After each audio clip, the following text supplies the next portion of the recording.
Hello, everybody.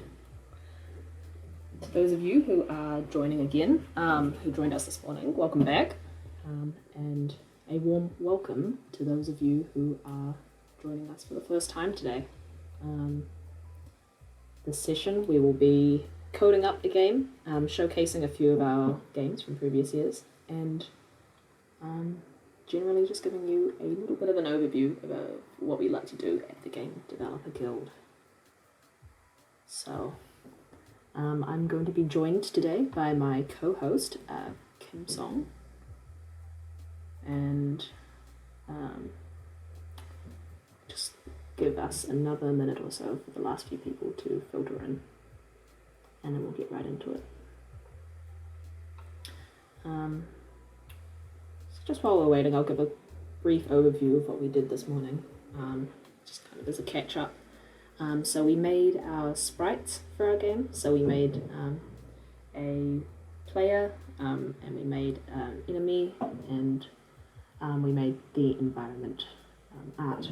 So the theme behind our game is that we're making today is you play a cat, and you're trying to destroy the enemies that are on the kitchen bench and get to the fish. So it's kind of cute. All right. Without further ado, I think I will get into it. So, Game Developer Guild, who are we? Basically, in short, we are people who enjoy games, we're people who enjoy making games, and we're people who enjoy talking about games. And we're here to be a welcoming environment for you to make and talk about and play your own games around. So who is actually in the Game Developer Guild? Here are our friendly 2022 execs. So we have a few new faces around here this year, but we also have a lot of the classics around. So first and foremost, obviously I'm a new exec this year. Some of you may be wondering where Clinton is. He's still around, he's still a general executive, but I am taking over as tutorials officer for this year. So we also have our president and our vice president, Josh and Sao-In, our treasurer, Harry, Zach, our trusty events manager, and Clinton and Vincent, our general executives. New executives for this year are Darren and Kim Song and Jordan. It's really awesome to have Darren on as an arts coordinator, which is a role we didn't previously have filled. So feel free, if you're on our Discord, feel free to hit any of us up. They're all always super happy to have a chat. What do we do in the Game Developer Guild? There are 5 kind of pillars we like to think of as the foundation of the Game Developer Guild. So one of our pillars is education. We want to help you learn how to develop games. We want you to learn, we want you to obtain knowledge in game development. So we do this in a few ways. We do this through our tutorials that we host every semester, and we also do this through our game jams that we host every semester. And so with a combination of practical experience and lessons, you should be able to build up your arsenal of knowledge. Support. So Game Developer Guild isn't just for beginners, and it's also not just for experienced game developers. It's for developers of all levels and all backgrounds. And when I say all backgrounds, I think there's a misconception that game developing is just coding. We welcome people from all areas of game development, whether that's sound, whether that's art, whether that is game design, whether that's story. We're interested in having all of you around, and we're here to support you and help you develop your skills. Creativity. If you've ever had a great idea for a game, which I'm sure most of us in this stream have had. I know I have, at least. Sometimes I'll just be lying in bed or chilling in a lecture, and I'll think, man, wouldn't it be so cool if we had a game that was like this? What we want to do in Game Developer Guild is listen to that and help you achieve that. So we're here to help you ignite your spark, basically, and take it from conception to a reality. Personal development. Some people are into game development as a hobby. Some people want to make a career out of it. That's also fine. With our industry nights, we host a lot of networking opportunities, and we also host a lot of insight into the industry. Our industry nights are really awesome, and I can spoil that we do have a really cool one lined up for this year.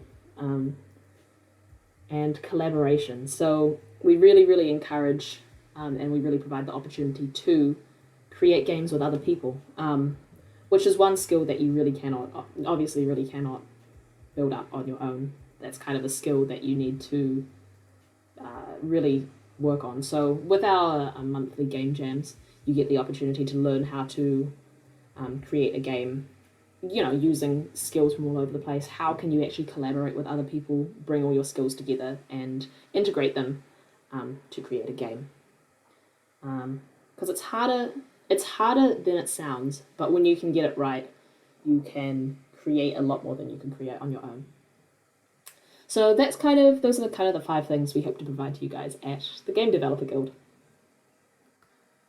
Awesome. So I touched on this briefly earlier, but what is in game development? Because again, sometimes people think, oh, game development, that's just coding. That is not true.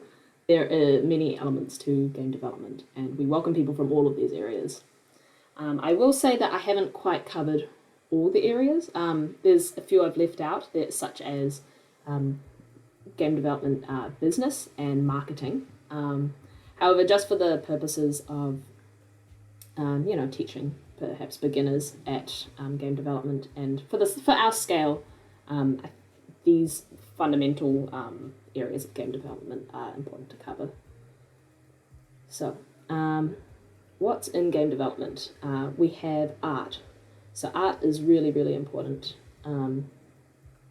to game development. Art is the visual aspect of the game, and it's the kind of stylistic and thematic elements of the game. How does a game look visually? Visually on the screen, how do things react to tell players certain things, like, maybe a sparkle when a magic booster has regenerated, or anything like that. So there's a lot that goes into art. So coding is programming the logic of the game. So that's making the game mechanics and the game rules work, enforcing those and letting the player control the character. It's writing up all the logic that goes on in the game, really. Sound is also covers a lot. It covers music, it covers sound effects, and it covers voice acting. All of these really add crucial flavor to a game. I don't know if you've ever tried. I feel like there are so many games I've played that just aren't the same without the sound. I don't think anyone can imagine, for example, the original Mario game without the iconic theme song and the little sound effects. So game music is actually unique from a regular song, because you've got kind of all this. You've got to think about blending and how each scene or each kind of part of music makes the player feel. So that's what covers. That's what sound covers, and game design. So I've kind of put everything else into game design. But what game design is creating the game outside of actually doing it. It's all the preparation that goes into deciding what the game should be like. So that might be writing up documentation, sketching, writing out the mechanics, creating a story for the game, ensuring the game looks and sounds and feels a certain way to convey a certain purpose. You can do all or one or some of these things, and it comes under game design. So if you're interested if any of this sounded interesting to you at all, then GDG is for you. I am very good at rambling, so I apologize for that. But I hope that's all good. So, what do we get up to? So these are some of the events we hold throughout the year. So, unfortunately, with COVID, there is a bit of a uncertainty about what events we can and can't hold this year. But I'll go over them anyway, and I'll let you know some of our plans that we have for a COVID-based version of these events. So, first up, we host industry talks. So we invite speakers from the game developer industry, particularly New Zealand game developers and University of Auckland alumni, to share with us their work, how they got there, and what they do in the industry. Without giving too much away, I will say that we are having an industry talk next week. I'll share more information on the Discord later, but if you're interested in seeing how what the work of someone who's working on a AAA award-winning mobile game, interested in hearing about what he does and how he made it there, I would recommend dropping into the industry talk next week. If you like MiHoYo's games, you will like this talk. Kiwi Jam. So, I love Kiwi Jam. It's so fun. So Kiwi Jam is New Zealand's biggest annual game jam. And we've been very lucky recently in that the last few years, Kiwi Jam has just threaded the needle in between the COVID lockdown. So we've managed to have them in person in 2019 and 2020. So fingers crossed for that again this year. But if we don't quite make it, if Omicron is still present, then we'll probably do an online one. But it's a really awesome challenge. It's a really fun way to meet new people and have a go at creating a game in 48 hours. You will be very surprised at what you can do in that amount of time. We also host GDG jams. If you were already part of the Game Dev Guild, you might be familiar with these as teams rounds. So that's what they were called prior to this year, but we've renamed them to GDG jams. So there are in-house month-long game jams, and what we do is we mix up a range of skill levels and different types of game developers and different specializations to create a game together. So it's low pressure, and it just gives you a really cool opportunity to have a go at creating a game. And at the end of each round, which is about a month long usually, we'll showcase all the games. This year, I will say, we will be showcasing some of the a selection of the games at Armageddon this year. So if you want free exposure, I would highly recommend joining our game jams. And finally, tutorials.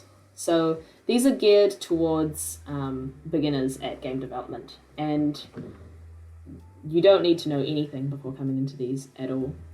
These will teach you principles of game development from the ground up. So we have tutorials in Unity, in coding, and in art.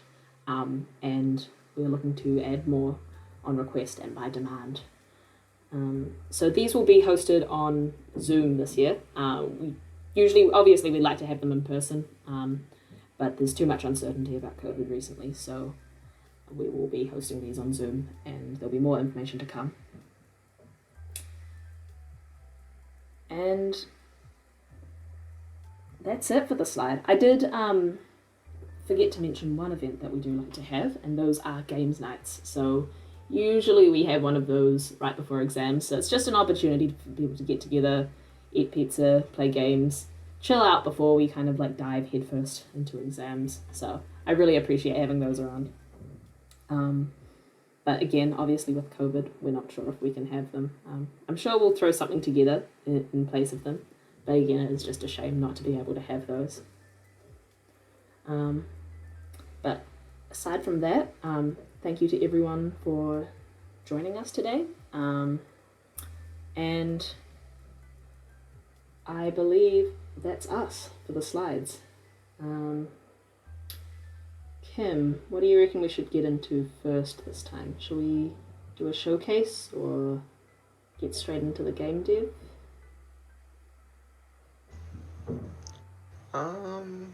Well, firstly, thank you for the quality presentation. I think starting off with a showcase will always be great.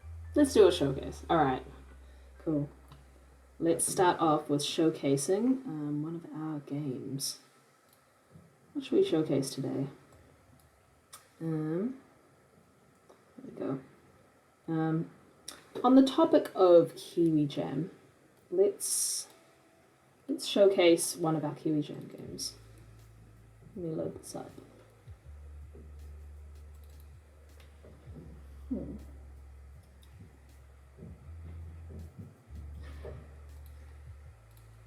How are you doing today, Kim?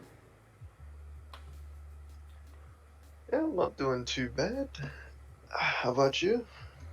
I'm alright. I'm very warm. It's been very warm recently, I feel like. Maybe I just need better aircon. It's so... I feel like summer is supposed to have ended, and it hasn't ended yet. Yeah. I did get a message, from Twitch chat after the stream ended on whether or not I said, empty your Oh my mind. God. art segment being Be recorded formless, shapeless, and Hang on a uploaded. second. like water. Water, my friend. I've forgotten to turn the game audio down, and it is overwhelmingly loud. 1 second, let me fix that. Which one did you? I've game loaded. Did you end up choosing? I've ended up choosing Be Like Water. That's a good one, isn't it, Kim? Oh, yeah, it's a great one. Oh, you gotta play the whole intro. Yeah, no, that was the intro that was playing. It was super loud. Oh. It was. Let me. I don't know if that intro is copyrighted or not. To be honest. It might be. For that Honestly, reason. it might be. For that reason, I won't play it. Let me just turn the audio down a little bit, and let's have a share of the screen.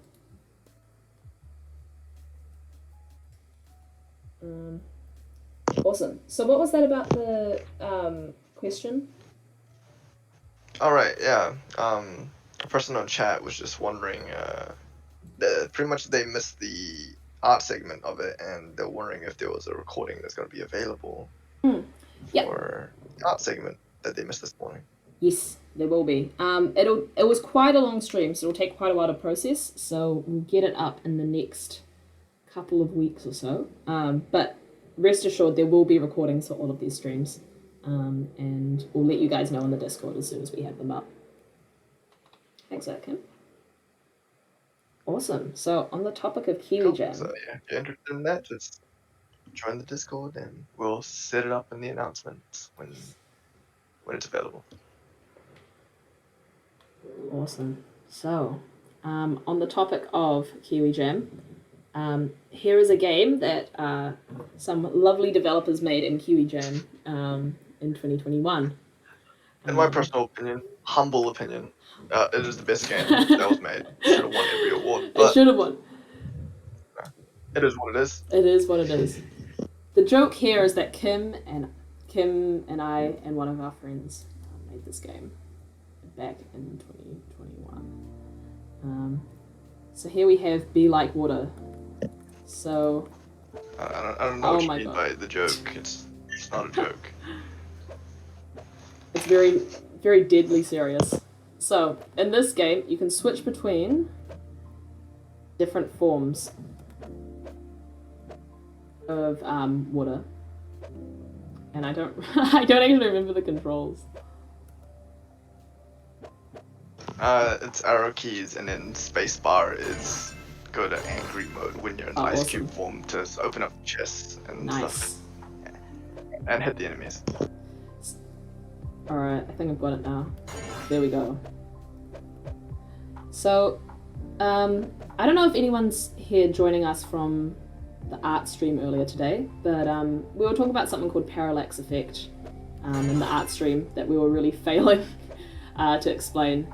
But Parallax Effect is what we've got here going on in the background. So you can see you've kind of got these different layers of kind of trees moving at different speeds. So that's what we meant by Parallax Effect. And it gives a really nice kind of impression of moving. It gives a really nice impression of moving to the game.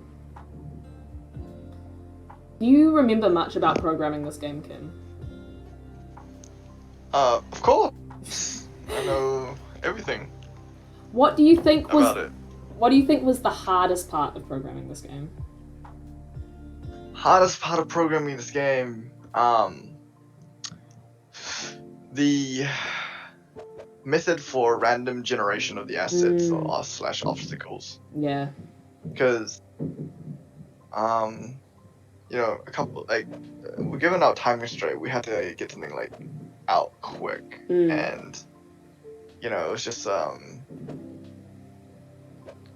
how do you space out the obstacles so that they're not too linear, it's not every 5 meters or whatever it's gonna spawn. You gotta have some variety to it. Yeah. And then also it's how are you going to ensure that the obstacles that you generate, if you just use an actual random generator, you might just get the same obstacle 3 times in a row. Right, yeah. And because that's true random, right? So sometimes you gotta figure out a way to make it seem like it's random, but exactly. It's not actually random. So it needs to be random, but it can't actually be random. So it's kind of its own challenge. Well, here's a fun little fact, I guess. Yeah. If anyone's used Spotify or Apple Music or anything like that, when you hit the shuffle button, it's not actually true random. It's they use a certain technique to make it seem like it's more random to humans, but it's not actually true random. Right. That's why when you play it, you'll never bump into the same song. Most of the time, you won't bump into the same song again. Yeah. Right. So they do need to you still need to create your own. There is a bit of an algorithm to it. It's not true random.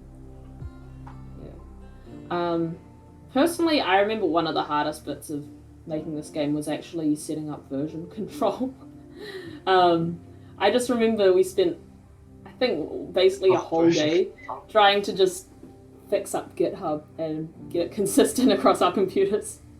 And I think that's one of the challenges of when you start developing with other people. GitHub is great when you know how to use it, but I think at that point in time I definitely did not know how to use it. Yeah. I felt like that was mainly from... Sorry, 1 second. No worries. Right, that is Be Like Water. It is our Kiwi Jam game. So, I think what I'll do now is we'll get straight into programming. No worries. Had a cold. It's all good. I am back. If you need to step out for a second, it's all good. I can handle the big boy stream for a little bit. All right.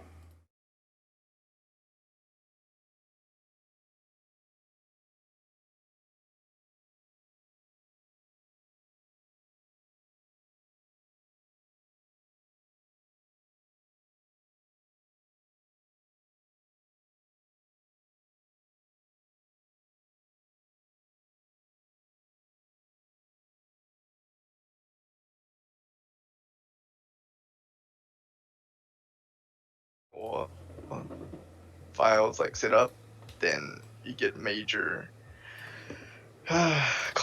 merge conflict errors and stuff like that.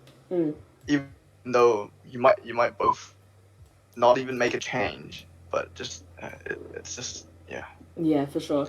I guess just because it's pain. Don't worry, but it is a huge pain. I think one thing that might be important for us to do is just create a standardized get ignore that people in the club can use. The one that we know works.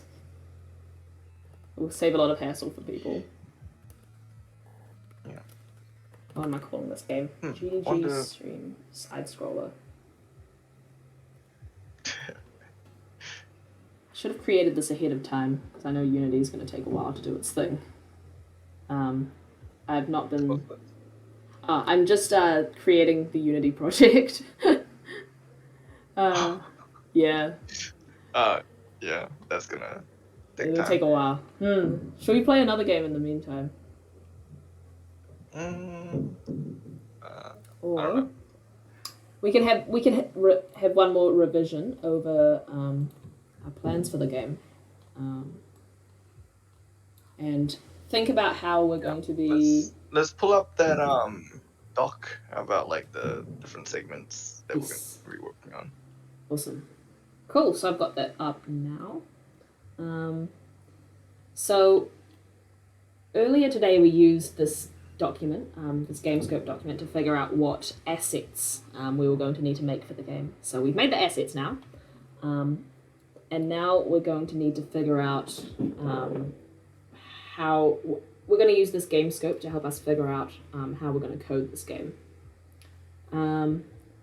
So what are we going to need to create this game? So we need a level to walk through. So Well, the cool. Go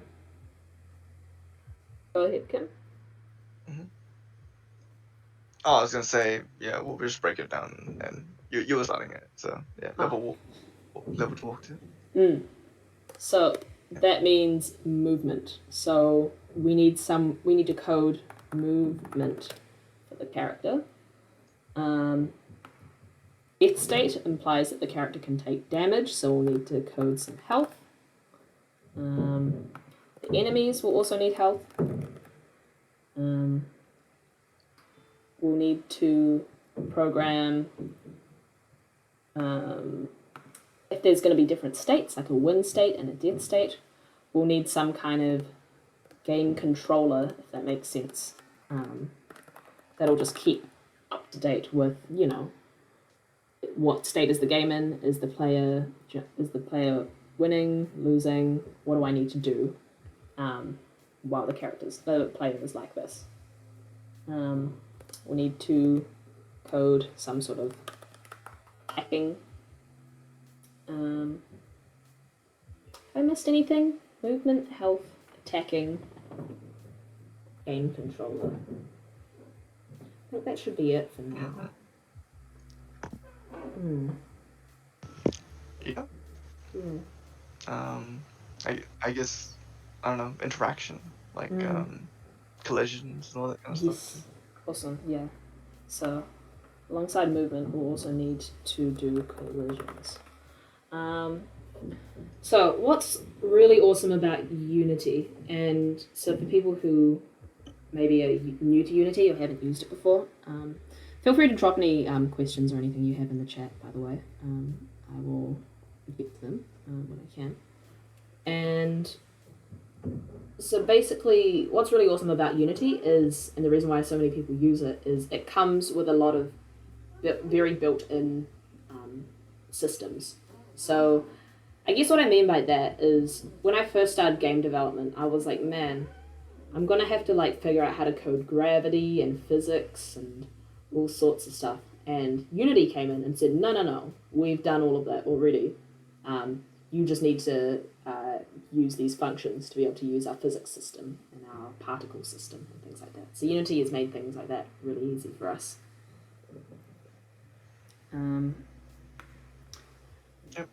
So that is why we recommend Unity. Also because it's really well documented online. So if you want to do something in Unity, you can just Google it and someone else will have already done it. So it really helps facilitate our kind of game development process. And I think I'd also like to point out that Unity provides block programming. So even if you don't actually know how to code, there's you can pretty much code without actually having to write any code using blocks. I don't know how to describe it better than that. Yeah. Essentially, you can put a whole bunch of different conditions that they've already. It's more like a more visual way of coding. Yeah.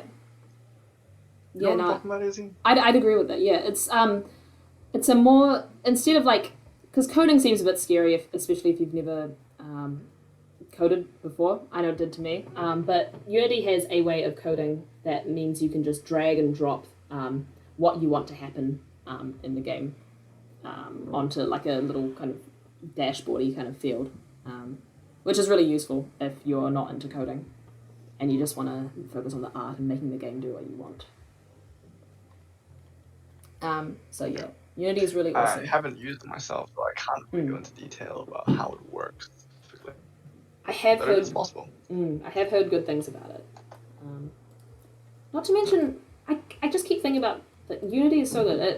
It also has for artists. It also has a whole animation system, which is actually really awesome. I use it in almost all of my games. It means instead of drawing things frame by frame, you can use Unity to create your own animations very easily.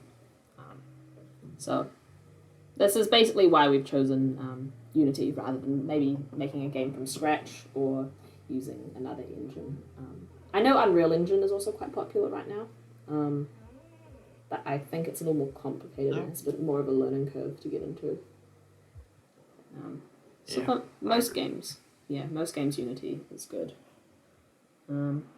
I really should have done this beforehand. It's still going at it.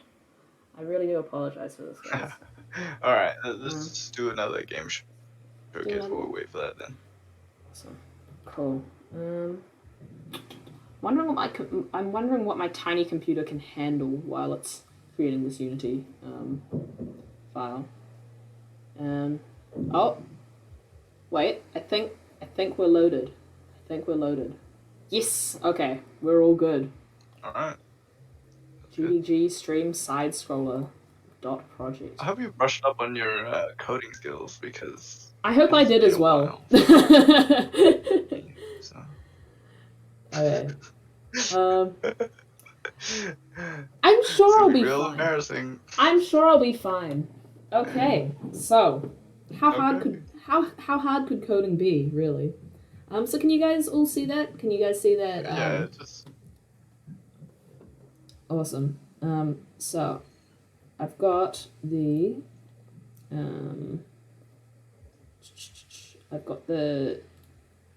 Unity editor up now.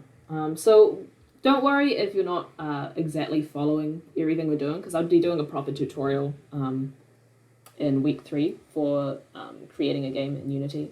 But for now, what we'll be doing is just throwing the game together to prove that it can be done. So the first thing I'm going to want to do is import all of those sprites that we made earlier today. So I'm going to create a folder called Sprites, and I'm going to open up files, and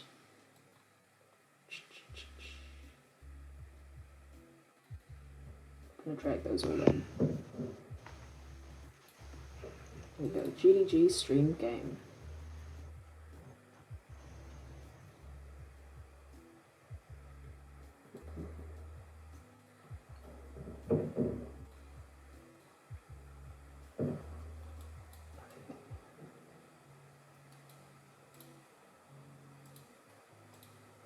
My computer was not equipped to do all these things at the same time. I think I should upgrade to a PC.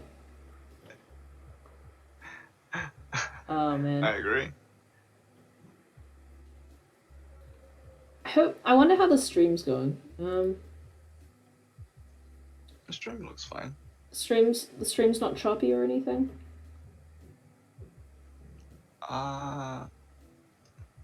It's okay. It's okay? I think it's manageable. Okay. It's Awesome. it's not perfect, but It's you know, not. it's What good. is perfect? Okay. So what I'm gonna do here I'm going to drag all these assets into Sprites. So these will load up all the pictures we drew earlier today. Cool. So now, you guys should be able to see all those characters that we've created art for today. So here's our little cat. We just dragged him into the scene, and he's just chilling. So there's a little bit of extra rendering you need to do if you're creating pixel art. And we just like to give it no compression and point filtering. And basically what that means is that our pixels are going to look really sharp rather than fuzzy. So if we take a look at this cat now, we can see before he looked a bit fuzzy, but now he is pixel perfect. And if we scale him up, he should still be very pixelated. Cool. Here we go. So, here's what we have. So, let's get started, first of all, just by creating what we'd want a level to look like, I think that's the easiest way to start. So let's make this a bit bigger. So this is one of our wood planks that we made earlier today. So I'm just going to make a really simple level. I want a wood plank here, another one over here.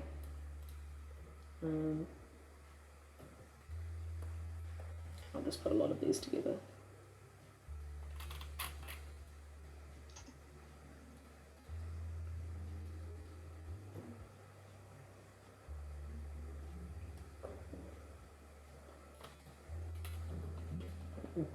So this is going to be at y minus 3.5. I'm going to do the same for all of these.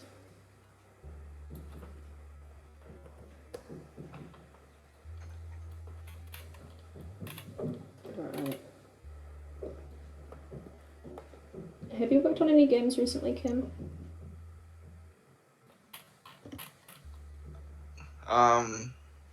I don't know why you would ask me such a thing. I'm taking that as a no. As a GDG exec member, of course I've been working on games I see. recently. Naturally. Well, because I remember you were making a mobile game that looked pretty good a while ago. Yeah. I kind of just stopped that one because we were working on something pretty much exactly, or like very similar in concept, which ended up being Be Like Water, so yeah, that's true. On with it. That's a good point.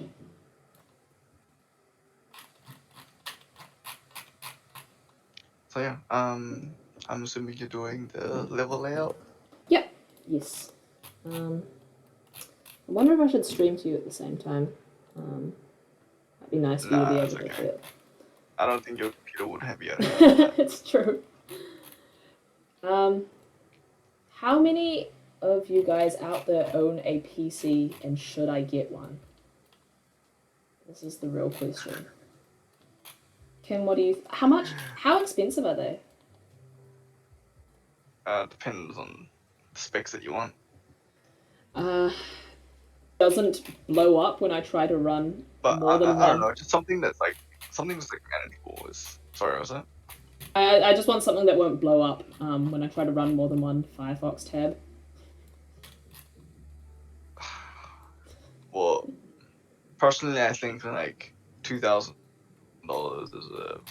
is kind of the range you're looking at for just like future-proofing yourself for at least the next 4 to 5, 6 years or so. $2,000.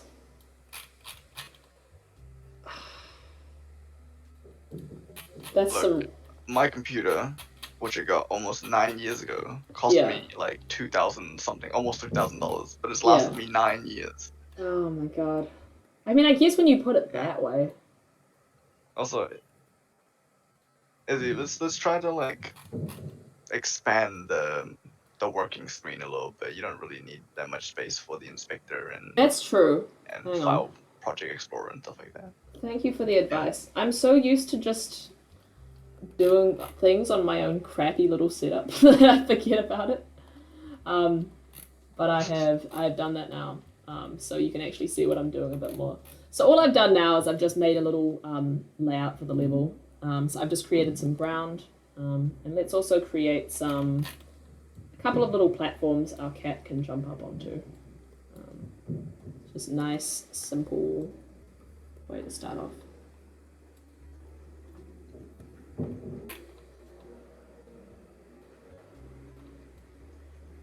So, for anyone who wasn't here, we're creating a game about a cat who lives around a kitchen, and he jumps up on shelves to knock things off kitchen shelves in order to get to some fish. Yeah, I think you're already having network issues. Am I actually? I don't know. That's what the mod said. Ah, yeah. dear.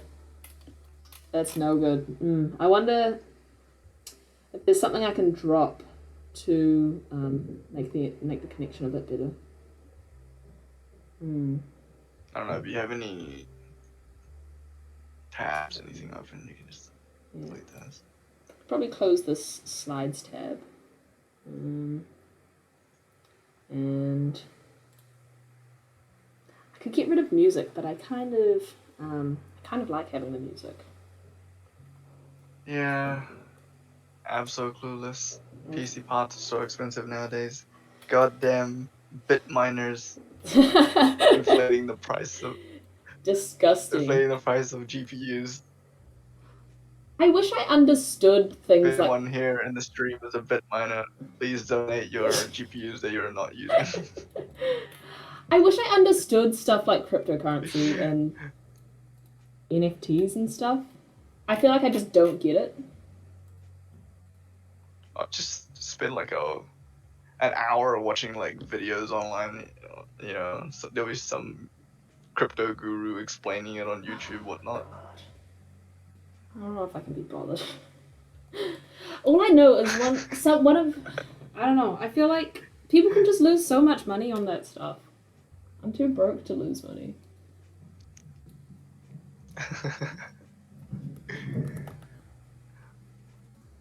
Look, I'll neither agree or disagree with that. Any word on how the connection's doing? Is it doing any better? It's still kind of choppy, but I think the audio comes out okay. It's just the visual. I think that's good. As long as we've got that going for us, Yeah. we're alright. Okay, so what I'm doing here is I'm going to keep talking about how much I love Unity, but I think in most games it's like, man, I want the camera to follow the player. How am I going to code that? With Unity, we have this thing called main camera, and the camera is basically what the player is going to see while they're playing. So you can see kind of down here, where it says main camera, as I'm dragging this around, you can see the view changes. If you want it to follow the player, all you need to do is drag the camera onto the player in the hierarchy. And now the game will follow the player as the player moves around. Yeah. Super convenient. Hello, Sniper Echo. I don't know. That might have been a message from a while ago, but thanks for joining us. Nice. Okay, cool. So we have a little. Sorry, what was that, Kim? No, that's good. You're gonna put. Oh no, I was just saying, like, it looks good, and I'm glad that people are showing up to the second portion of it, because I know that programming is not a very visually stimulating experience to watch, I guess. It's not. But I think I do definitely think we tend to have a lot more programmers in the club than we do other specialties. I'm going to call this background. How many of you guys in the chat are new? And are you guys here to? Are you guys programmers? Are you guys artists? What do you guys do? Be good to get to know you. I'm just creating some backgrounds for the game now. So we have a nice big background here. Izzy, can't you just make templates? What do you mean? You know, like you can select a certain amount of like instead of having a shelf. Yeah. You know, like the Unity template thing for assets. Am I stupid? Unity templates for assets? It's okay. It'll only save you like a little bit of time, but Yeah. Are you thinking like tile maps or? no. That's I all. don't know how to explain it.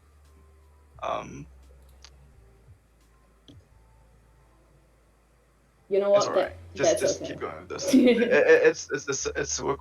This is not optimal. Everyone, it's okay. If anyone has Unity experience here, this is the quick and dirty way of getting It is a game done. very much in a day, essentially.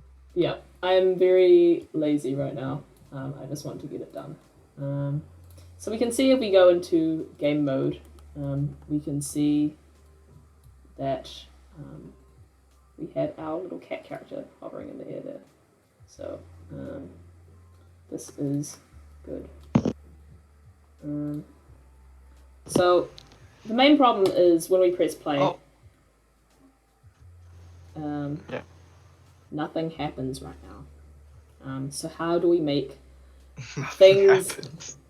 Well, how do we make things happen is my question, and that is where coding comes in, because it's very well and good to have our character sitting here like this, but we want to actually be able to play the game.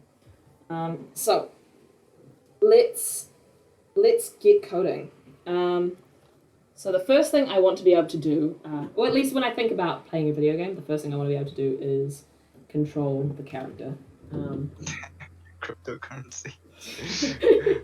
Long story short, cryptocurrency is all a big full scam. Yeah. Anyone who's investing in crypto, you're a fool. But okay, are they fools if they're getting rich off it? It depends if they stay rich off it. That's a good point. I mean, I think if you quit while you're ahead of the game, you should be alright. Right?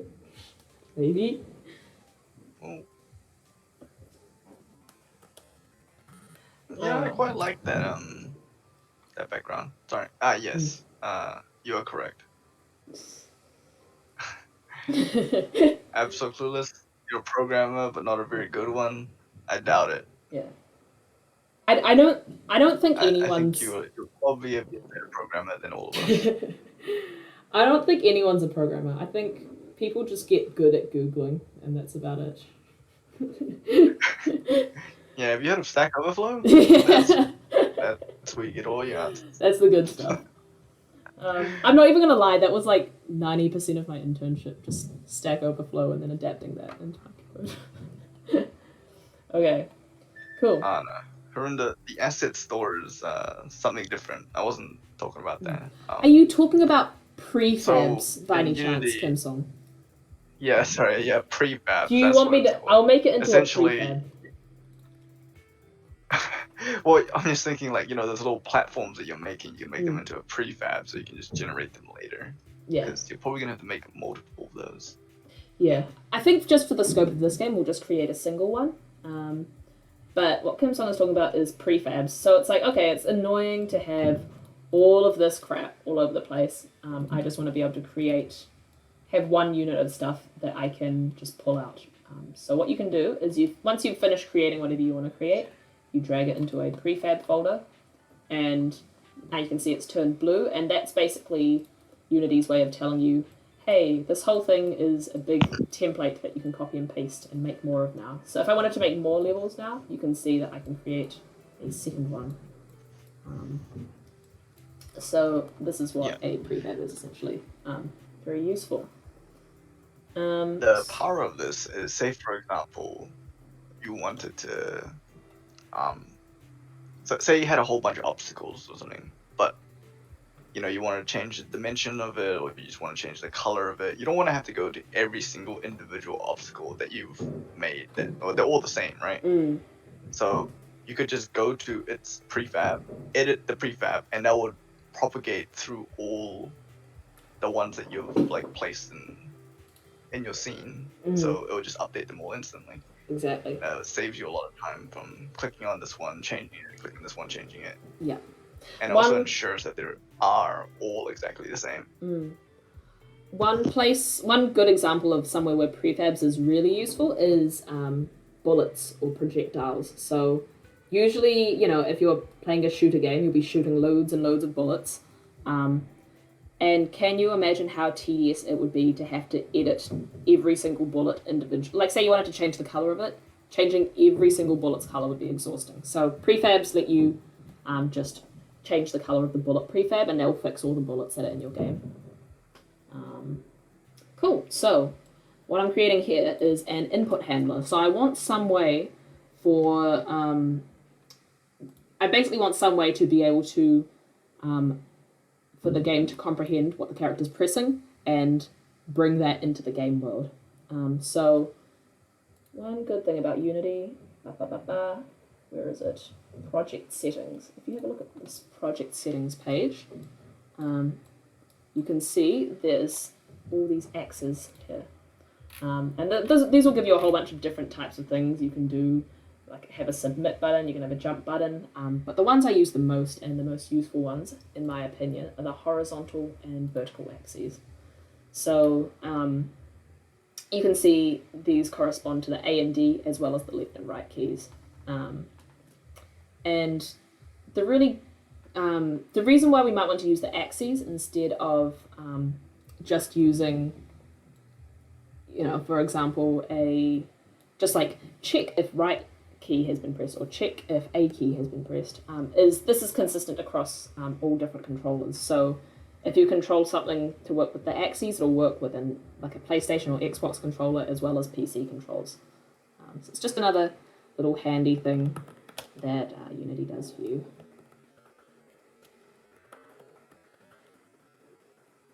Cool. So I'm going to create a vector called direction vector.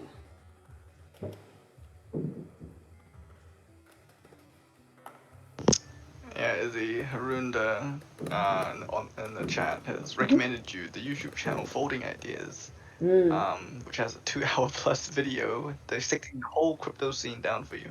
Oh my god! Ever interested in watching a 2-hour video? I might be. Yeah, maybe I will. Wait, so I recommended to you before, hey, Izzy, Yeah, you should watch a 1-hour YouTube video or something online that will explain crypto for you. yeah, And you're like, nah, I don't know if I have the time for that. yeah. But a 2-hour video, you've sold it to me. Well, the difference is someone else has recommended me I feel this like one. there's a little bit of discrimination going on here. Yeah, it's because Yeah. it's because I don't trust you.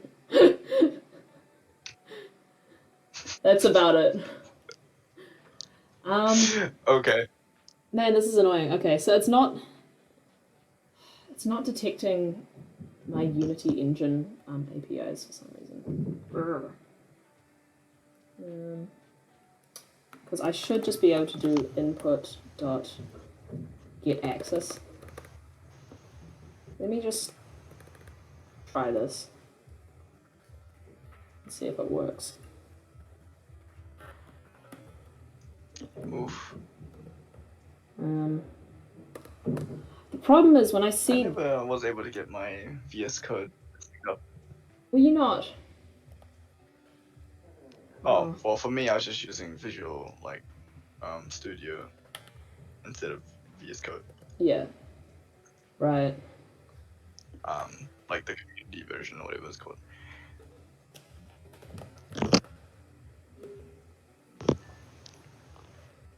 But if you have VS Code to work, then it's great. Yeah. I like it a lot better. It's lightweight. It's very lightweight. It's really nice. Yeah, and for anyone who doesn't really know what is going on. I don't think we have time to like really dig into the details. It's more about overarching concepts in the stream, and we'll get into the nitty gritty if you show up to the tutorials. Yes. There's just absolutely. too many like small niche things that we have to just skip over because of time constraints. Absolutely. Yeah. So you'll just see Izzy like typing, doing, not explaining it because if we explained every single step, we would be here forever. Yeah, exactly. I can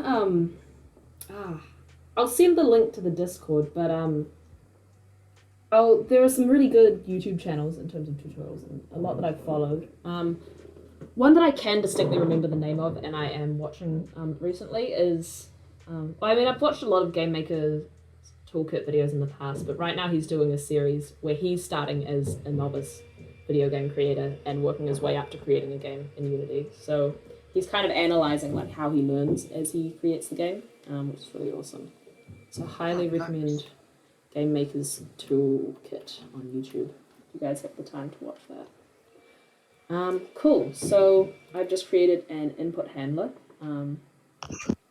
for the game. So what that'll do is that's going to basically those axes I was talking about. It's going to read those and use these Unity APIs to grab whatever their inputs are. Cool. So next we want the player to move, obviously. So let's create a new script called player movement.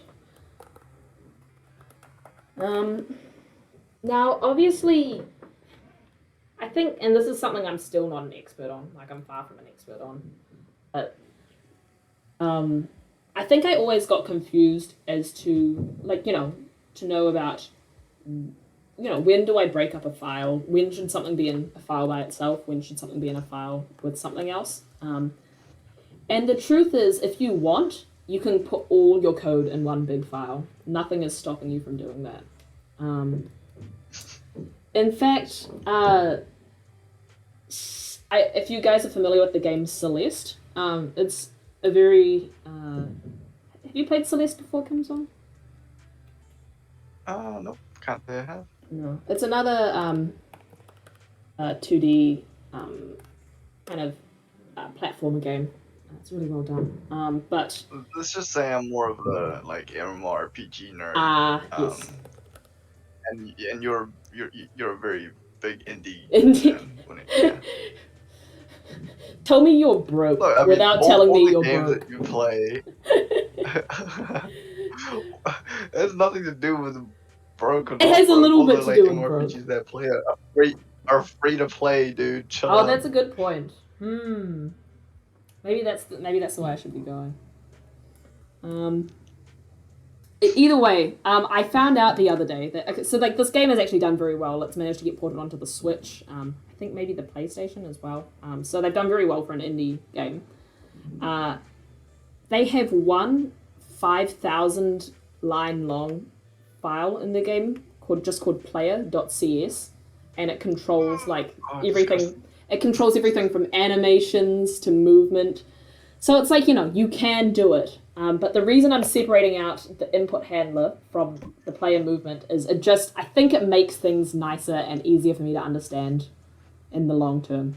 And for me, that's what I'm all about. I'm all about things being understanding for myself and as painless as possible. I mean, I can't say a 5,000 line script is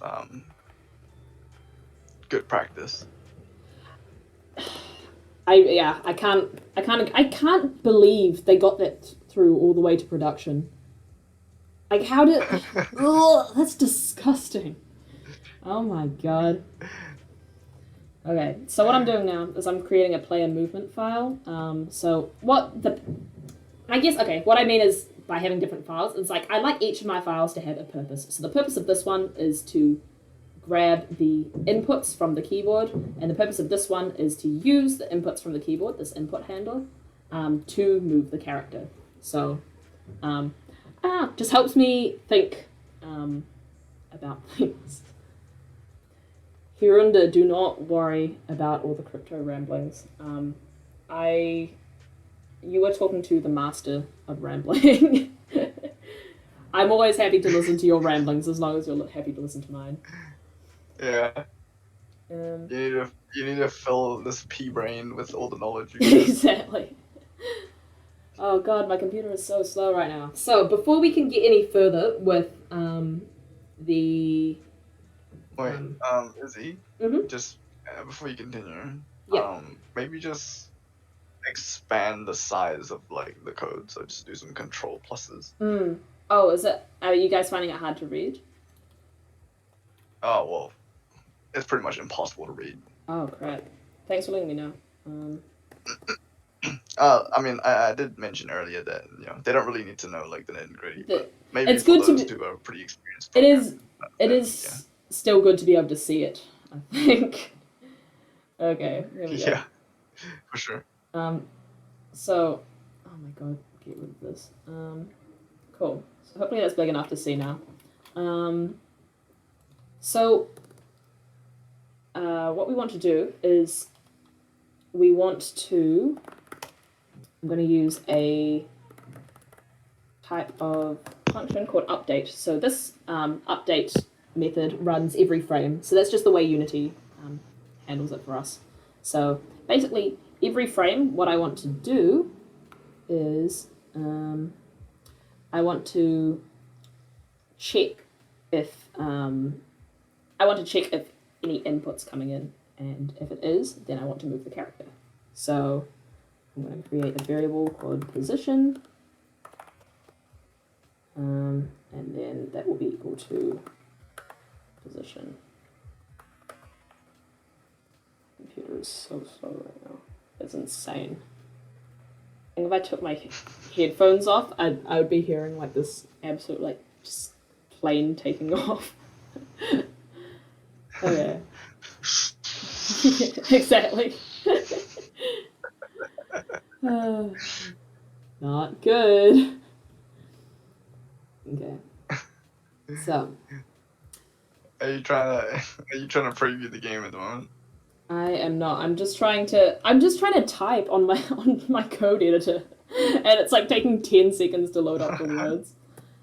Okay. So the X position is going to equal. Oh god. What we're going to do is we're going to add. What are we doing? Adding speed times input and dot function vector of x times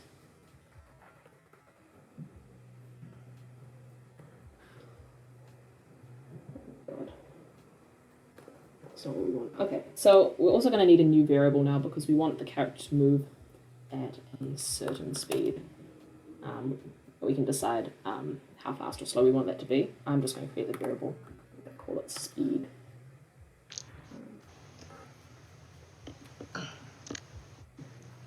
It is good to note that the way that scripts interact with Unity is if you make a variable a public one, then when you're in the Unity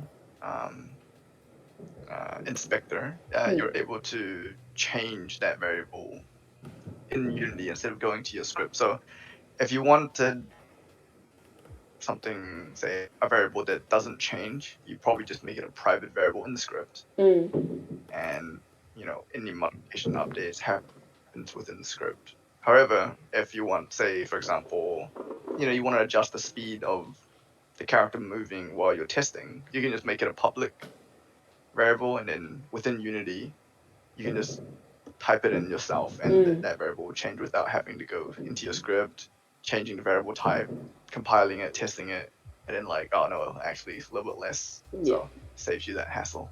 Yeah, for sure. Just waiting for Unity to load, but I will actually be able to give a demonstration of what Kim just talked about in approximately however long it takes for my computer to load. Man, I really got to figure out if there's something I can close to make this work. Dude, I'm on like high performance mode and everything. It's wasted. I don't know what to do. Alright. It's just time to upgrade. That's what I'm telling you. You think so? Yeah. Major Sure, go videos. get out that student.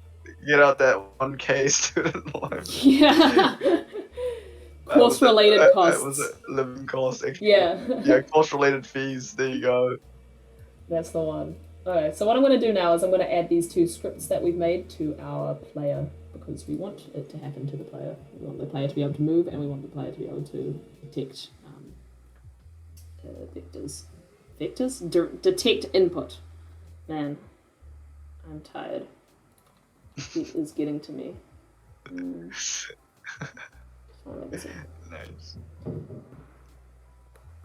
You think my suffering is funny, Kim Song? Is that it? Yes. Oh. Anyways, it's also important to note that any of the stuff that Izzy is doing right now, whether it is simply the movement or the controller or whatever, there are multiple ways of doing this. It's not the only way. So just for simple turning left, turning right, or just walking left, walking right, like jumping, there are a multitude of ways to do it. Yeah, for sure. This is definitely just one way. And I think that's what I like about coding because there's I'll so give you a many... little story. All right, Kim Song story time. We're all listening. I was working on a combat platformer game during one of the GDG jams, and let's just say, in-game physics is different from real-life physics. You know, say for example, when you want to jump, it's a perfect parabola in real life, right? I mean, excluding like drag force and all that kind of stuff. But in games, you don't. It feels weird when you jump like that. You'll come to see it if you ever try to implementing a jump yourself in Unity. It feels weird when it's like a perfect parabola jump. So the same amount of time. What I mean by that is like the same amount of time it takes to get to the peak of your jump, and the same amount of time to get to the bottom of your jump. But game physics doesn't like that. It kind of prefers you getting to the top of your jump quicker and falling down slower. Don't know why that is. It's just I don't know. Years of game design and testing has come up with this result. So I spent like 3 hours, 4 hours trying to implement the perfect jump in my combat platform. Oh no. Did you manage to get it? Yeah. Did you get a perfect jump? Yeah, I managed to get a nice, satisfying jump, but like that's the kind of, I mean, my point is just as like even the most basic of mechanics like a jump, there are multiple ways you can do it. Absolutely. And yeah. No, And that's the kind of like refinement that you would look for in a really, you know, like for example Mario, right? I'm sure they spent hours and hours just researching how like one mechanic of the game should feel, like how it should feel, how the jump feels. Like the jump in Mario is so important because you do it all the time. Absolutely.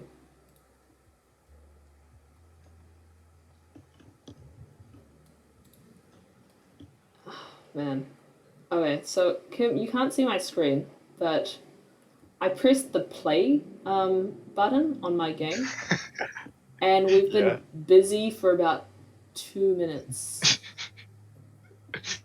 That's because it's the first time you're loading it up. Yes, that'd be it. Oh my god, you know what I've done? So I was like, wow, this cat does not move. I haven't given it any speed. So you guys can see now that I'm pressing the arrow keys and the cat is moving around just like we expected. And this is an example of what Kim was talking about earlier in terms of changing things in the editor. So this is what another really useful thing about Unity. It's like, man, that speed is too fast. What if I wanted the cat to be faster? You can instantly, in the editor, during play mode... Wait, what? What did you just say? What do you mean? You're like, this speed is too fast. Oh. I wonder if I can make it faster.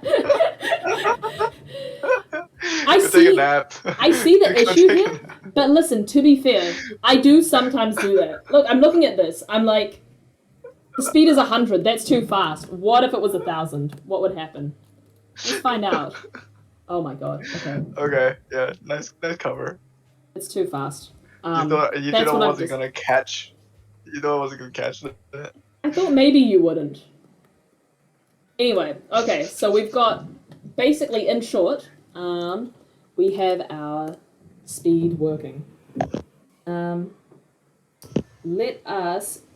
So okay, the main problem. I don't know if you can see the movement right now, but it's not kind of what we expect. Basically, it can move around as far up and as far down as we want, and it can move left to right. So we want to keep the left to right because we want the player to be able to control going left and right. But as for jumping up and going down, that needs to be controlled by gravity or physics. So luckily for us, Unity has a built-in physics engine, so I don't actually need to do anything smart. I can just put things in and it'll work. Oh, It's Kim. important to note that Unity's physics engine is not real physics. Kim, I see It's what you game mean. physics. I see what you mean about prefabs now. I've really messed this up because I really want to add a collider. Rigid body. Yeah, to all of them, yeah, and I yeah, can't do it yeah. now. Yeah. Oh. Yeah, so this is why I'm the programmer. This is why you're the programmer. No, it's okay. I'll just select them all and give them all a rigid body. Oh gosh. Alright. Let's hope there's no other scope expansions from here on out. This game doesn't need scope. What this game needs is to be finished. Okay. So, what I've just done here, so there are a couple of things in Unity. There is something called a rigid body, and there's something called a box collider, or just a collider. So rigid body basically tells, when you put a rigid body on something, you're basically telling the Unity engine, hey, can you please chuck some physics onto this for me? Thank you. So actually, I've just put a rigid body onto the cat. The collider is just a hitbox, basically. So I'm just going to give him a box, the cat box shaped hitbox for now, because I am lazy. I think if you were to make an actual game, or like make it nicer, you'd probably want to make the hitbox more accurate to the shape of the player. But for the sake of this game. I mean, it depends on like kind of the level of detail required for the game.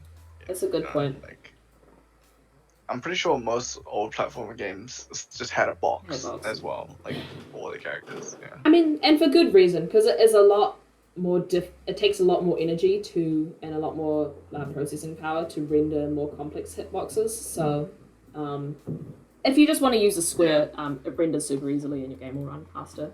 So I don't know if you guys could see that, but our cat has fallen to the ground, and he has gravity now, so he can still go up. He can still fly up like infinitely. But we will fix that in a second. Once we implement jump. So, but he does. If you're not pressing anything, he falls down to the ground.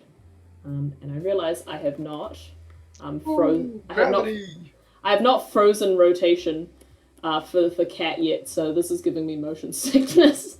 Oh my god, I'm gonna vomit. Hang on a second.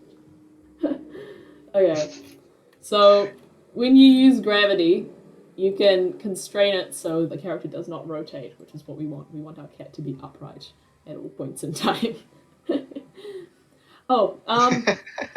Probably should have mentioned this earlier, and I told myself to mention this earlier, but I didn't. But if you guys can see the Zoom link in our stream frame there, if you guys want to have a more Club Expo-like one-on-one chat with some of our execs, feel free to head over there.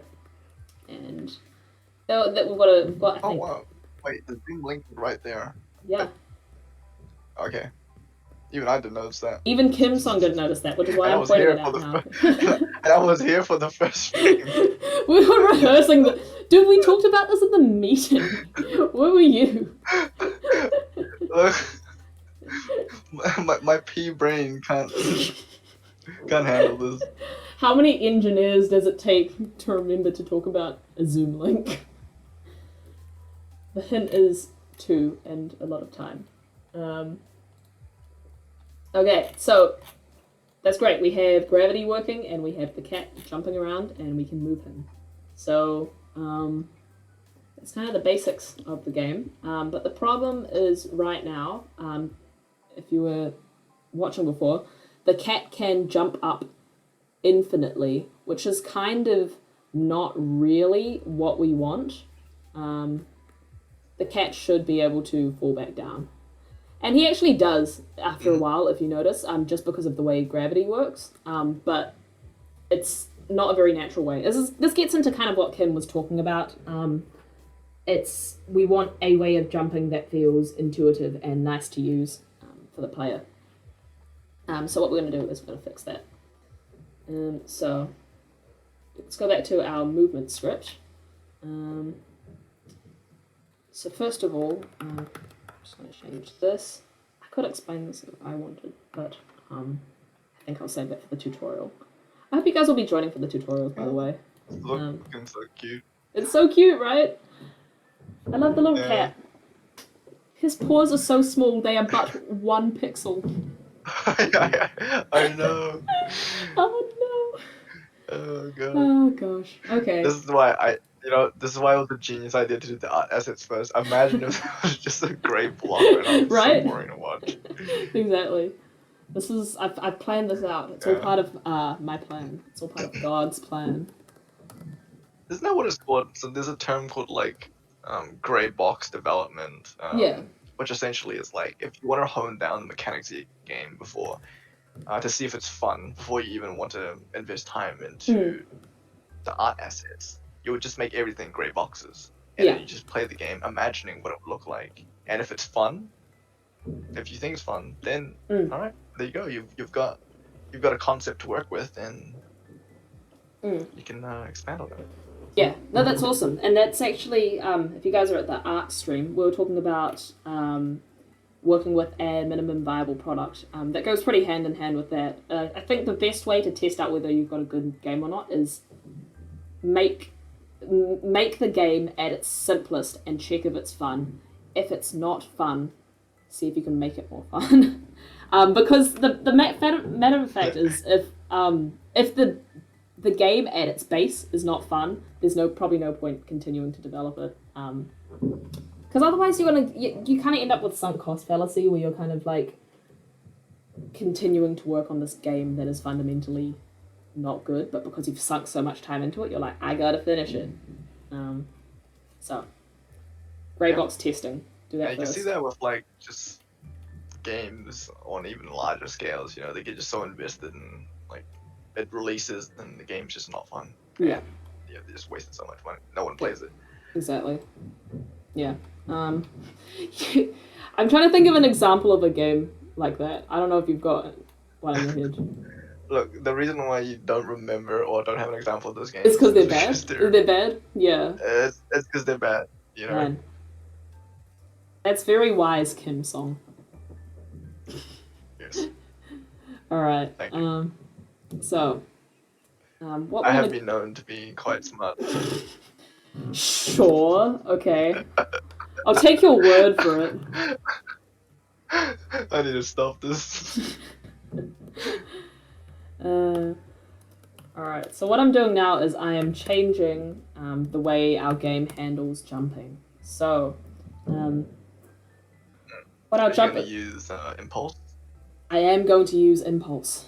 Okay. What we have now is I've added to the script the knowledge that our cat has a rigid body, and it's going to apply a force to it when it detects the up button is hit. And we'll probably want a different jump force to the speed, so let's make another variable for jump force. Jump force. Cool. Transformed up times jump force and force mode impulse. And it's things like this that come with Unity that are just super useful. I don't understand how any of this works. It just does, and it makes it look good. That's what I love about Unity. So, here we go. The problem. I'm wondering if I should fix this problem now, or if I should demonstrate it not working before I fix it. What do you think? I think my main issue is that, like, if I demonstrate it not working, What? I can already see an issue that's going to happen with this code, but I'm wondering if it's like, do I run it and demonstrate it not working, or do I just fix it? Yeah, I agree. Yeah, just demonstrate it not working. But that's so costly on my computer. What if it takes like 2 minutes to start up again? Okay, no, let's do it. I'll save this. Let's have a look. So after the initial compilation, it should be fine. Big if true. Right. Yeah, we'll see. Yeah. It's doing a load for sure. Yeah, something that you might have noticed, what Izzy's been doing is every time she implements a semblance of a new feature or changing a new feature, she will test that straight away. So that way you can always guarantee that you're building upon something that's already working. You don't want to just like code a whole bunch of movement script and all that kind of stuff and just boom, go test it, because then you'll never like pinpoint down like where you went wrong. Yeah. Exactly. Oh my god, that was too much jump force. Oh no. Oh no. Oh no. Just fly off. Yeah. We're gonna do this. And this is why testing is important. This is why we test our kids. Yeah. Very insightful kids. It's probably because like, how much mass did you give him? It's probably like 0.1. Not very much. Oh dear. Okay. He is only a small cat. Okay. So there we go. We can see the jump working there. Here we go. The problem is here. Thank you for subscribing. Whoever that was. I'm sorry for jumping like every time I get a subscription. I should turn the volume down, but like it just absolutely blasts into my ear every time. I do appreciate it. Don't get me wrong. But it's just somewhat unexpected. I'll fix it for the next stream. Wait, we're getting subs. You should be pointing this out. I just did. I didn't see who it was, but I do appreciate it. Thank you for subscribing. We hope to see you around. What are we? I thought you were the one keeping an eye on the stream, Kim. I can't see that. I'm just another watcher on the stream. Oh. Cringe. I didn't mean that, Kim. You're not cringe. Okay, so moving on with the coding. Okay, we just ignore what you just said. Yeah. We have a very anti-harassment and anti-bullying environment at the Game Developer Guild. So, what you might have noticed is I can hold the up button and the cat keeps flying upwards infinitely, which is not what we want. So what we need is, we want the character to stop going up until he hits the ground again, and then we unlock his ability to jump again. If that makes sense, because, we want him to just bounce up quickly, and then we want him to hit the ground and then be able to jump again. We can do double jump later if we like. Thank you for the subscription, by the way. We can do double jump at some point later, but we'll just do a single jump for now. So, my bad for following. Shake my head. Good old N54XD. Good old Isabel telling people. How dare you follow? You can tell I'm doing a good job because I'm like Can you guys not subscribe because it's annoying me? I don't mean it. I really do appreciate you guys. It makes it a lot more fun to have you guys in the chat. And have you guys along with us. And I genuinely really do hope we can get back to physical meetings because it'd be really cool to see you guys around at the club or online. Because, I mean, we do stream our club meetings as well, so you guys can be around for those. So what I'm going to do now is... We do. What was that, Ken? Oh, nothing. Yeah, I know that we do, yeah. We do what? You want to elaborate on that? Good. Continue. No, just keep going. Uh-huh. Alright. I'm definitely a competent exec who knows exactly what's ongoing in the club. Yes. I believe that. Okay. Yep. So, what am I doing now? I am checking if the character has hit the ground or not. If they hit the ground, then they are and only then are they allowed to jump again. So, I'm going to create a tag called ground, and basically we can check if the character is touching anything that has the tag ground, then they are allowed to jump again. So let's give this all a ground tag. This is why you make prefabs. Kim, you can't see, but I'm selecting everything. Editing all the floors again. Yeah. Yeah, that's the one. Feels good. Feels good to be right. I think next year you should do the programming.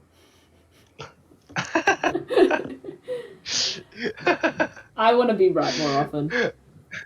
How would I get to laugh at you though if That's true. if I was doing the program? Alright, wait. To be fair, guys, I would not laugh at you. It's only Izzy, okay? It's only so right. Don't be scared. I'm not gonna laugh at your code because I understand you're all new. I'm only bullying Izzy here. This is what happens when you don't take the bullying and harassment course that execs are required to take. You end up like Kim Song. Alright, while I'm at it, I'm just going to tag the player with player so other things know when they're colliding with the player. And cool. So if we go back to the code,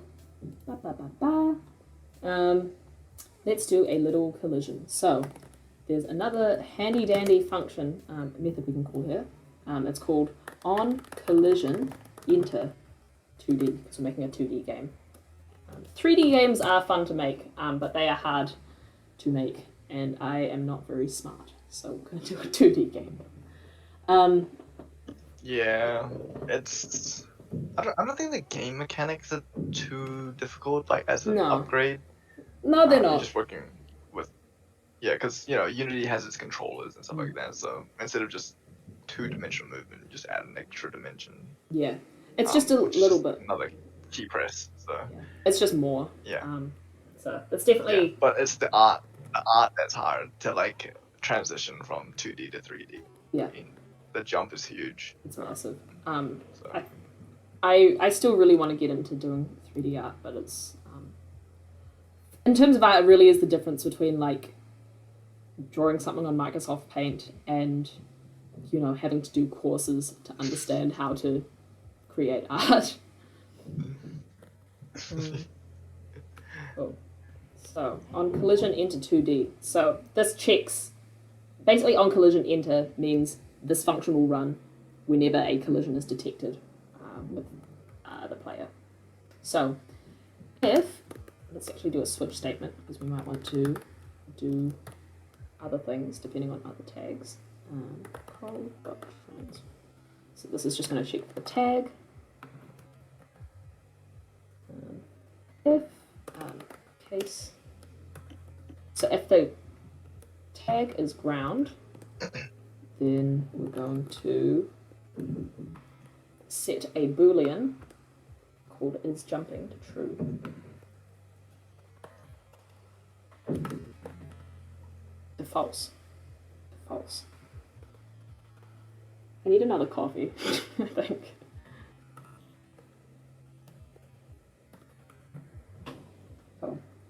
Now, the character should also only be able to jump if it is not currently jumping. So let's add if not jumping as well as is pressing the up button.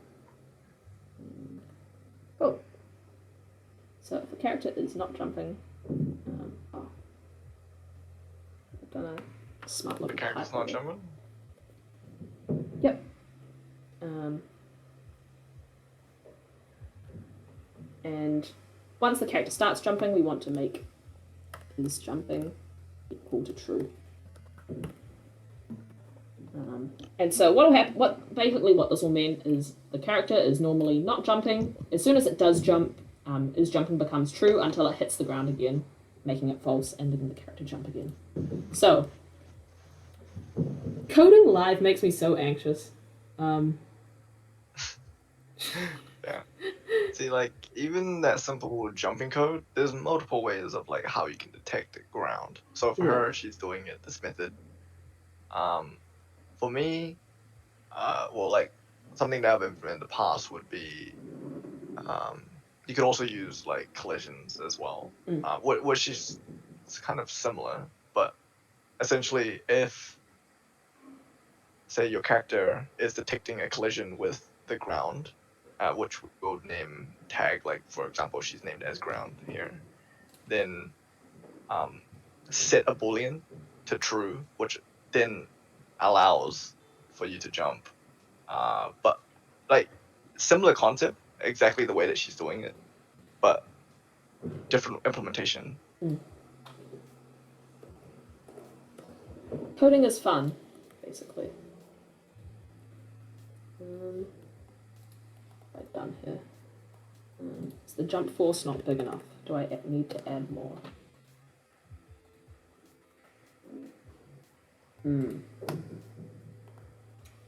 Okay.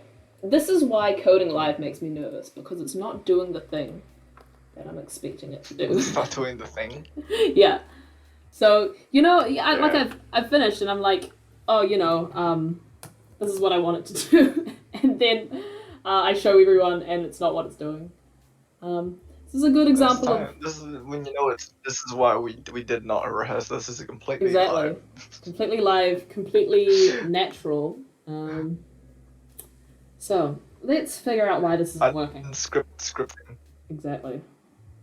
Yes, debugging, half of coding. More than half, actually. So let's figure out why this isn't working.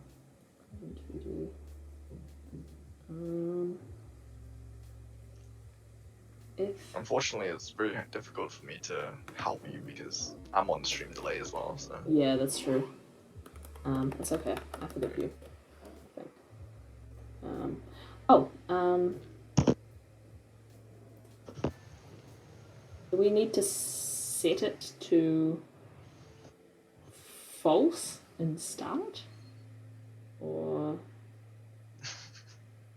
I'm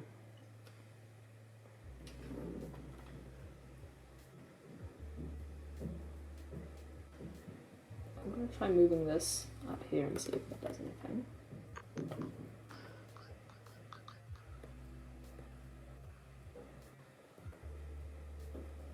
Okay, if not currently jumping, and they're pressing up, then jumping is now true, and add the force going up. Okay. On collision into 2D, if the collision's tag is ground, then set is jumping to false. That should be it. Should. Okay.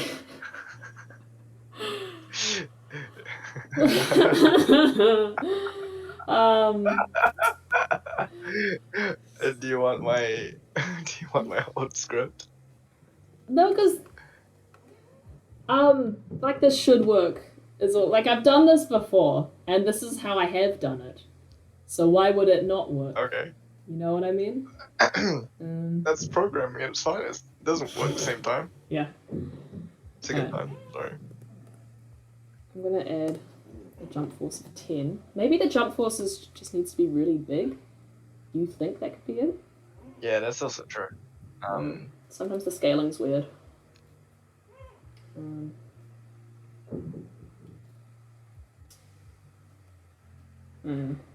See how this goes. I think it's probably time for a break soon anyway. So we'll do another showcase. After I've done this. We'll go grab some water. Oh, it's working! I don't know what I changed, but it works now. I thought you changed the jump force. No, I just switched You to, just tried it again. I just tried it again and now it works. No, I switched 2 lines around, and my brain is too melty to like figure out why that works, but it does. And that's what matters. Cool. So what we have here now is you guys can't see me obviously, but what's happening is if I'm actually holding down the plus button, the up button now, and the cat is not jumping up infinitely. He's just doing a tiny little jump. And he's not allowed to jump again until he has hit the ground. So, there we go. Nice. Up he goes. Okay, cool. So we've kind of got the basics of a little platformer game going here. I think it's high time to take a break there. I have a sneaking suspicion that we will not finish this game today, but that is why we have the stream tomorrow as well. Yeah. Hopefully you guys will join. Yeah.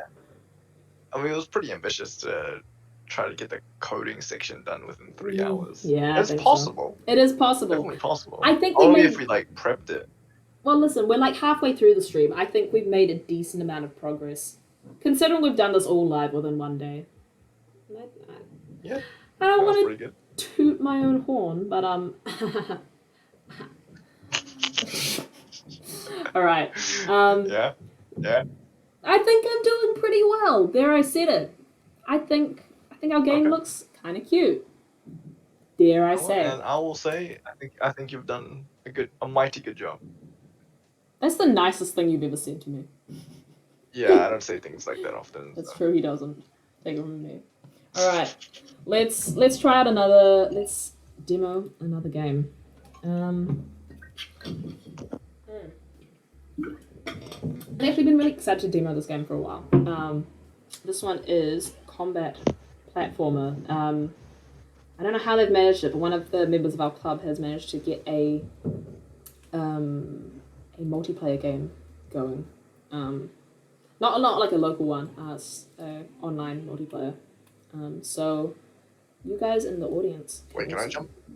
Yeah. I'll just get it running. Can you send me the link? Yeah, I'll actually just contact Jordan because he's the one who's made the game, and I want to see if there's anything we need to do to get it going. I think we should just be able to make a new game, right? Let's have a look. Yeah, should be fine. I'll get the game running. Do you want to just @ Jordan and ask if there's anything we need to do to get the game going? Sure. Awesome. Cool.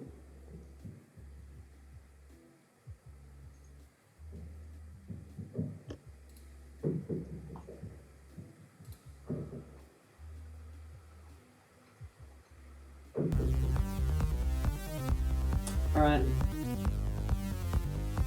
This music is going off. Let me do my usual sound settings fix.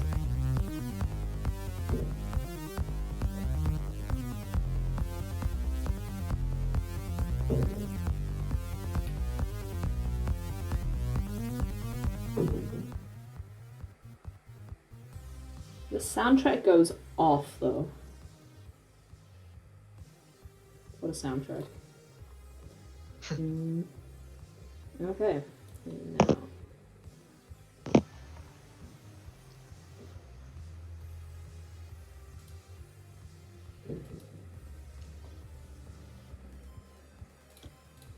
Is it working? We're getting there. Okay. Got combat.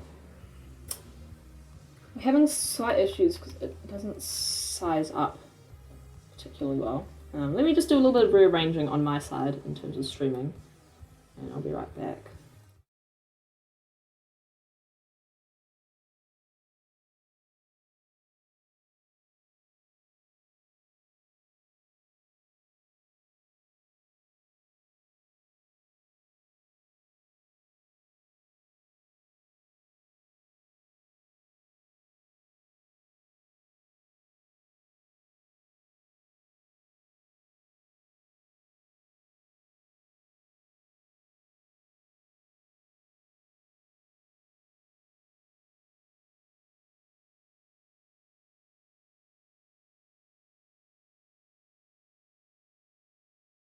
Comfortable.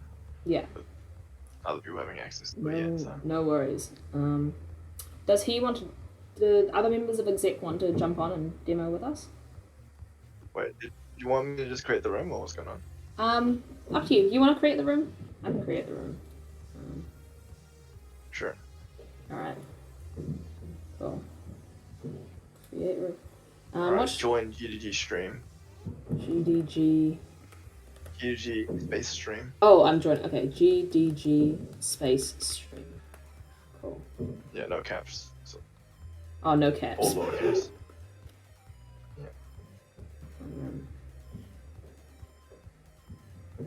Yeah, Sweet, baby. you're in. Cute. Alright, let's start it. Let's go. Are you ready to start? I am ready to start. Are you ready to start? Select a modifier. Oh, we all know the best modifier. Double jump, right? I don't actually remember the controls. What are the controls? Space where to jump. am I? Where are you? Space to jump. Why haven't I spawned in?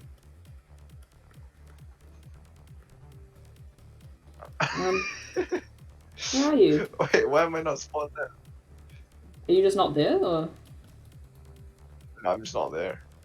you gonna try restarting the game? Okay, let's restart this. Yeah. Yeah.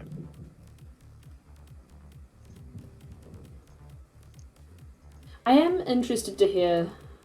I would be really interested to hear from Jordan at some point how he actually got the multiplayer working. So that is no. The new room name is GDG all caps. That's it. GDG all caps. Okay. I'm still stuck in this game, so I'm just gonna wait for this one to be over. And then I'll join Oh, you. you can just close the game, reopen it, but it's up to you. Like, Yeah. GDG all caps. Did you say? Yeah, all caps, like just GDG. That's it. Cool. Okay, hopefully it works this time. Yeah, surely. I don't know why it didn't spawn. Oh, it's because I didn't select a class. That makes Oh, sense. I didn't select a class this time either. Oh, okay. We got to select a class. No. Wait. Let me. We know what we're doing. We know what we're doing now, though. Okay, just end. Yeah, okay. We'll restart the game. Make a new Third room. time's the charm, guys. Third time's the charm. Early alpha. This game's early True. alpha. And And- the new room's gonna be. Huh? Honestly, I think this might be kind of on us because we probably should have played the game before we said we were going to showcase it. Oh, play testing, first impressions at its finest. That's true. That's a good. Okay. Welcome back, everyone. And we have managed to get combat platform going. I'm excited to give it a go. Kim, are you there?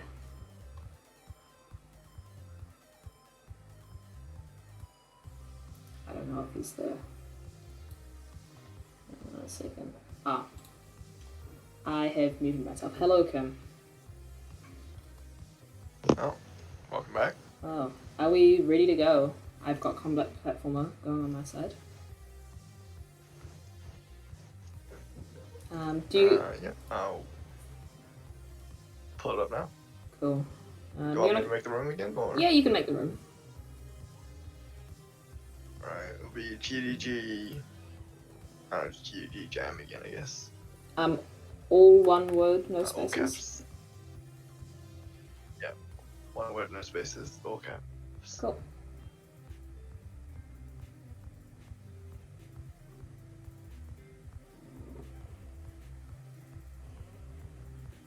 Alright. Let's get it. Select your class, select your modifier. Oh my god. Bruh, stop! Get wrecked, noob. Come here and fight me like a man.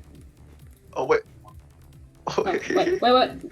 Kim! Where'd you go? I'm just a pro gamer, dude.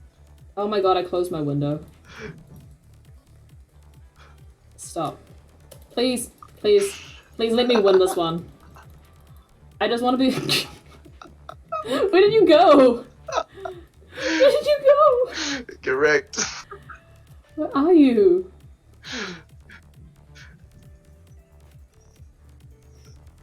Are you out of lives or something? No, I'm here. I just can't see you. Did I just blast you into oblivion? What do you mean? I bet you. I killed you already. Look, see, I won. Okay. Are you team 1? Yeah. Oh. Lame. What? I killed you twice. No. I refuse to believe it.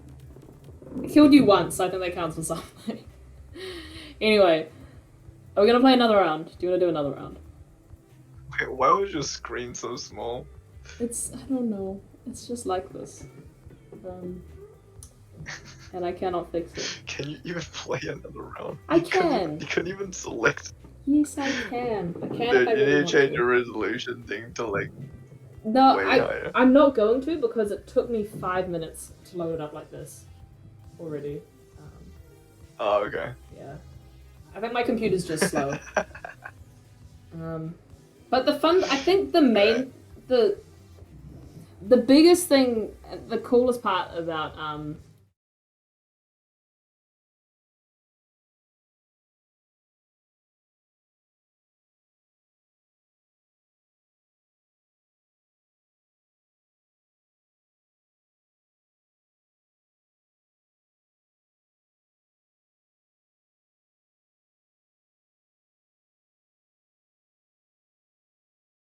combat platformer, get more of a get more development. Just to let you guys know, on my side, the game was working perfectly. I didn't have this weird resolution issue. Well, maybe you should download I or be a don't streamer. know what was going on there. Maybe you can be the streamer. No, I'm good. You're good? That's what I thought. Okay. Yeah. Alright. Cool. So, Nice intermission, I guess. Let's Nice head back intermission. to back to developing the game. video We have an hour games. left, so I think we can do it. An hour is nothing. I mean, an hour is a lot of I like how time. you continue to include me. What do you mean? I like to feel. I like to feel that I'm a part of this. I think so. I think having. Yeah, I think so too. Well, listen, it's just that I feel like this game wouldn't have ended up the way it was if I wasn't talking to you the entire time. And I think that's why it's nice to... I mean, that's true. I did come up with the amazing concept of a cat knocking over teapots. Look at him, he's so cute. I want to hug him. I created him. This is my child. I love you. Oh my god. I'm glad you're so passionate about it. Game of the Year material, honestly. Elden Ring who? Have you been playing Elden Ring, Kim? No, look, I'm not gonna get it.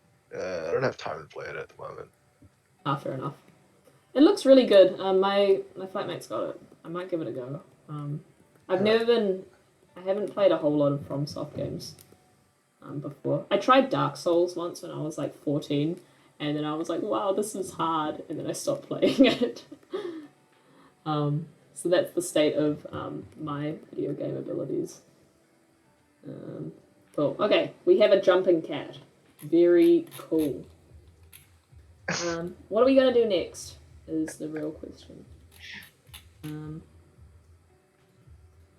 What do we implement next, Kim? The enemies.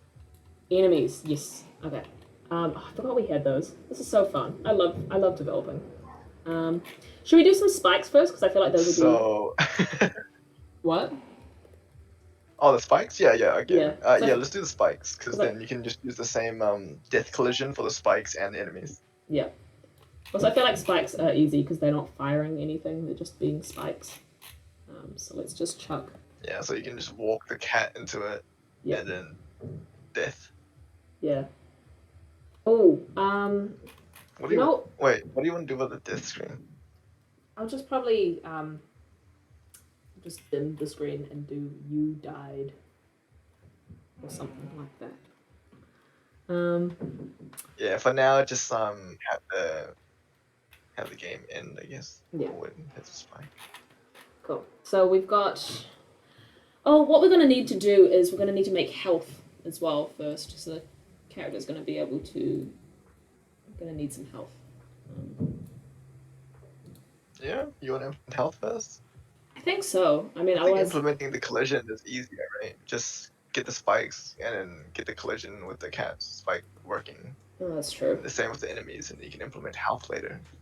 Because it'll be as simple as just like adding on the health reduction on collision. Yeah. That's true. Okay. Cool. Let me just add some spikes to. I'm just gonna add some spikes to the level, actually. Sprites. Spikes.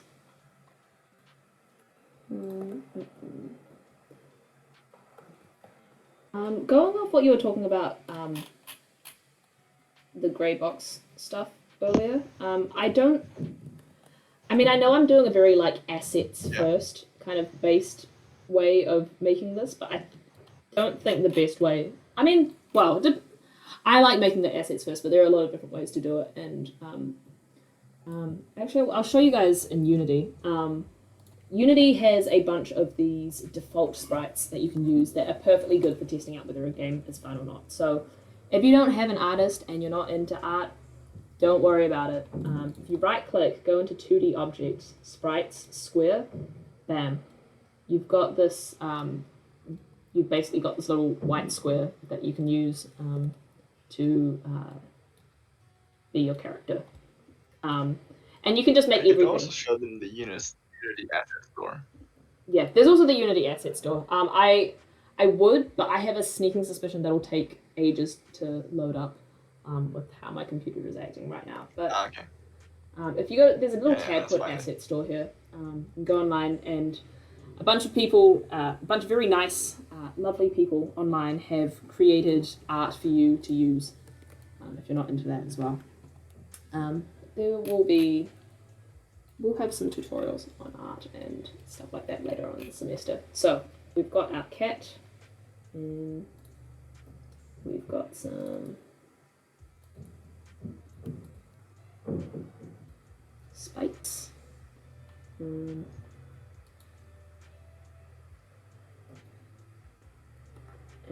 we're going to give these spikes. Getting very confused Nice. now. Oh, those are some deadly looking spikes. Right? Kind of look like teeth, actually. Maybe this woman just has teeth hanging out on her kitchen bench. Who knows? Maybe that's just how she be. Or teardrops. They're just teardrops. She's a very teardrops. she's a very broken woman either way. Okay, so what I like to do when I am creating a game like this, and again, there are different ways you can do it. I just like to create a tag called indurable or damageable or something like that. And this kind of simplifies things because what you can do is you can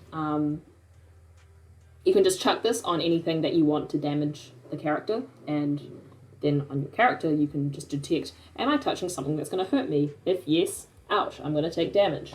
So I'm going to give these spikes the injurable tag.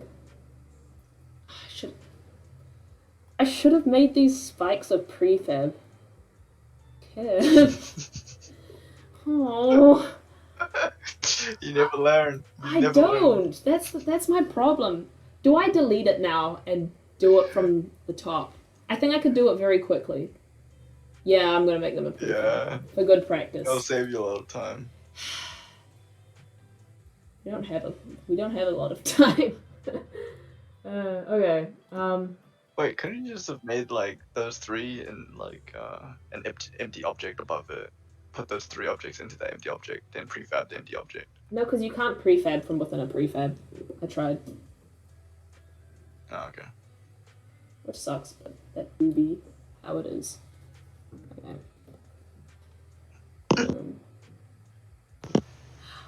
I want to provide you guys with the full disclosure that this time last year I had zero video game developing experience. So what I'm here to say is if I can figure out how to do this, you guys can also figure out how to do this probably faster and better than I have.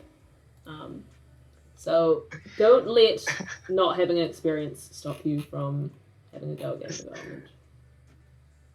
This is true. It is true. This is true. Sprites. I don't think I've been a part of the club for more than a year or so. Yeah. I mean, participated in Kiwi Jam. That was pretty good. That was halfway Yeah, I through. don't last even year. yeah. You don't even remember Yeah. Kiwi Jam? No, I mean, sorry, I was like, I don't even remember when I started learning Unity. Oh, right. You did a bit on your own for a bit. I think the other reason Yeah. I like Unity so much is just how many, just how well documented it is. I think it's There's like Unity itself has a Unity course on their website yeah. that teaches you how to do like pretty much like use the entirety of Unity. Yeah, no, it's really awesome. So if you want to just like sneak peek, oh, how do I do a certain like can Unity do a certain feature or something? Just go into the website. Yeah. They have a whole bunch of tutorials on there, and like they'll go into specifics on how to use their tools. Yeah. Yeah, highly recommend it. It's been written very well as well, and they have like little check boxes that you see. You know, you can as you go along, you can check off what you've done, and you can compare it to their code. It's just very well done stuff. Yeah. Okay. So that's taken me a little longer than I would have liked to get there, but we have added some. What I've done is I've added some box colliders to these spikes, so you can see our cat sits nicely on top of these spikes now. It's not ideal because we want our cat to be Sits nicely on top of spikes. Yep. Epic. So this is not what we want. We want our cat to be. Well, we don't want our cat to be injured, but our cat should. Please, we are a cruelty-free club here. We do not condone any violence against animals, but we do expect our cat to be injured when he touches these spikes. Is all I'm saying. So, Yeah. what are we going to do about that? We have a. Let's open up our code. Again, anytime you want something done within the game, whenever you want your game to react in a certain way, it's usually the programmer's responsibility to do that. So, how are we going to do this? There's a few ways we could do this. If we want to make the cat be able to be damaged, we probably want to give it health first, right? Yeah, but that's what I'm saying. We just avoid the damage aspect, just instant death. Instant You know, death? so, Jeez. yeah, if the cat touches the spike, just instantly end the game. Or restart the game. So reinitiate. Let's just do it simple. I So see. if the cat touches thing, reinitiate a new cat from the starting position, Right. and you can just go again. Cool. Okay. Yeah. So that means we're going to make a prefab of the player. And on the start of the game. So now what we're going to want is we're going to want a game controller. And this game controller is basically a big overlord of the game that's just going to keep an eye on how our game's going and check what it needs to do next in the game. So it's going to be like, is the player dead? Are they alive? Do they need to restart? And so on and so forth. So I'm going to call this one game controller. And you can see that it doesn't actually have any visual appearance. It's just on a point in the game. And not every single object in Unity needs to have a visual appearance. It can just be an object that sits there and does stuff. Cool. So let's create a new script called game controller.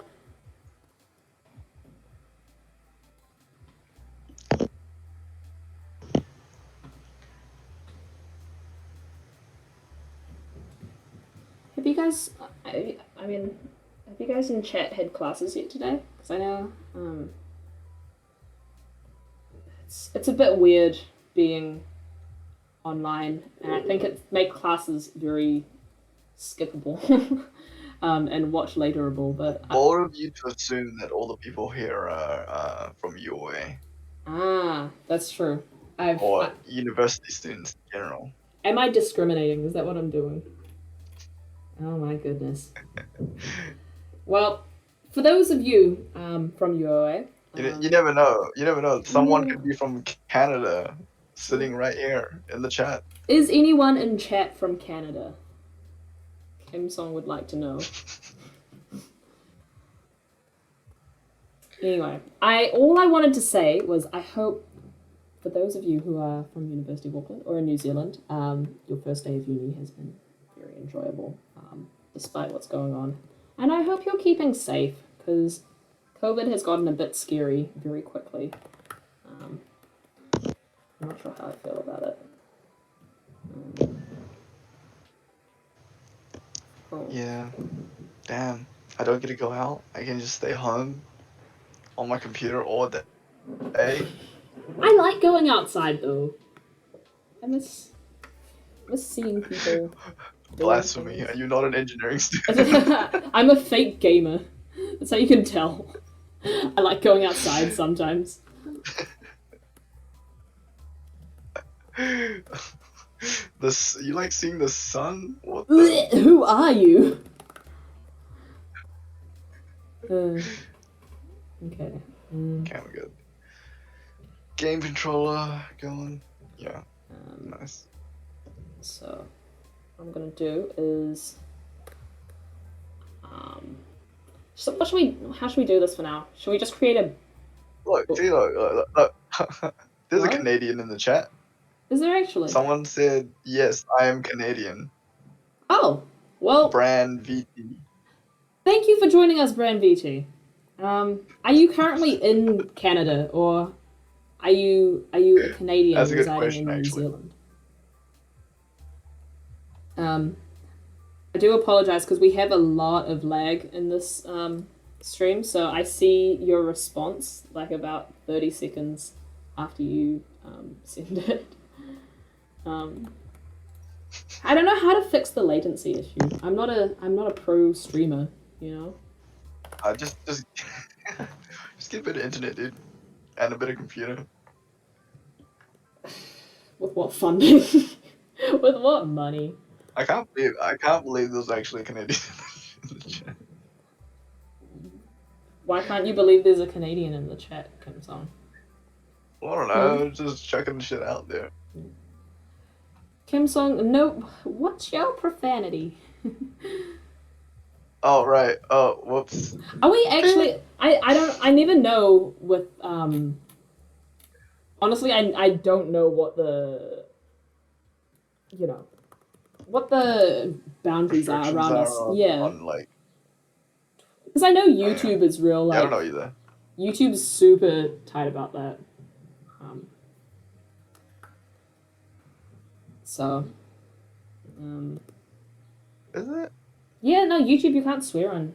You can't even swear on it anymore. Look, Brand VT said, yes, I'm in Canada right now. Oh, nice. Well, it's good to see you. What's it like in Canada? I've never been. I've never even been to like kind of that whole region really. Kim, you're heading to Have you America. never been to America? Oh, I went once for a family holiday. When I was There younger. you go. That's true. America, you know, Canada is just like a nicer version of. Can you confirm this? Is Canada just nicer America? It's like A that little bit meme. colder, yeah. You It's know, it's like America and the cooler America. Okay, so on start we want to instantiate. Oh man. How does instantiate work? 9 overloads. It's just what you want to instantiate and then the position, right? Yeah. I appreciate you saying yes. Because I don't know if you were like. Well, I mean, you know, yeah, like that's what you want. You just want to instantiate a new one when that one dies, and, Yeah. and give it the same starting position. So Yeah, what's our I'm starting? pretty sure you don't even have to. Oh, wait, do you have to give it a starting position? Because the -8. prefab already has a position, right? Oh, that's a good point. What the hell was that sound? It's me thinking. It's my thinking noise. Okay. Okay. Okay, so if I just do instantiate player and. Oh, wait, no. Restart.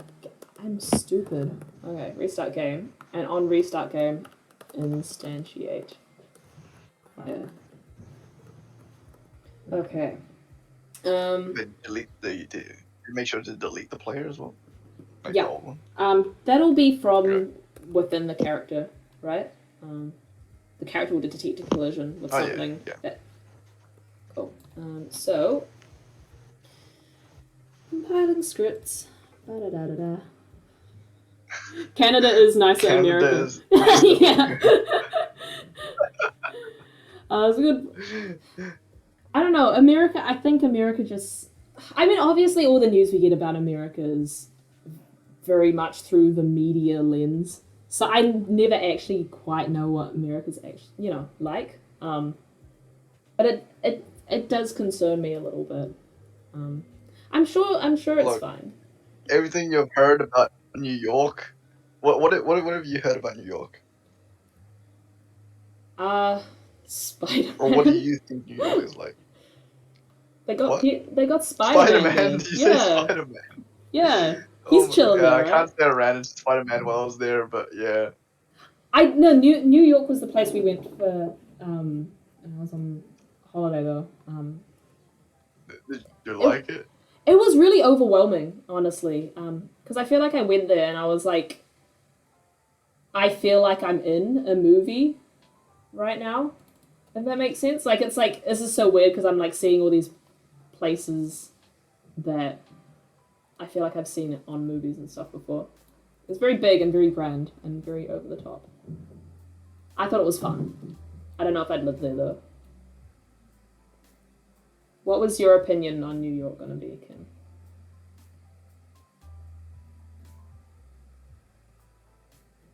Have I lost Kim? Has my internet dropped out? Is that what's happening? Oh, can you not hear me? No. Can you hear me? Yeah. How did you respond to me if you couldn't hear me? I can hear you now. But I couldn't hear you before. Okay. Did you hear my answer or no? No, I did not. Okay. I said, like, New York, like, the stuff in New York is cool, but I don't really like, the people there were kind of rude. Were they walking there? That was my... Yeah, pretty much. That's not even... unfortunately, it's kind of true. It's not just a stereotype. They actually don't move out of the way. Oh, Jesus. I guess they're busy. I kind of guess I don't know, like in my weak experience there, I guess. I mean, I guess you kind of have to. I mean, if you're in a place as busy as that, you kind of have to be that kind of adamant about the way you walk and act, right? Otherwise, you just get like knocked over. Yeah. I mean, to be fair, life in New York is quite hard. Like, it's very expensive to live there, and it's very competitive and all that kind of stuff. So Yeah, it's got to be onto it at all times. almost sounds like New Zealand. I didn't, not in terms of the What? busyness, but just in terms of the cost of living there. Oh, New Zealand no. You think the cost of living in New Zealand is high? It's not in comparison. Is it not? I thought Nah. Auckland I'm was pretty like. sure like a 1-bedroom apartment. Sorry, what? I thought New Zealand was like the highest in the world. Really? Like, well, in terms of house prices, at least. Ah. I don't know. I could be I wrong. can't say I that could for be sure. pulling facts out of my ass. Who knows?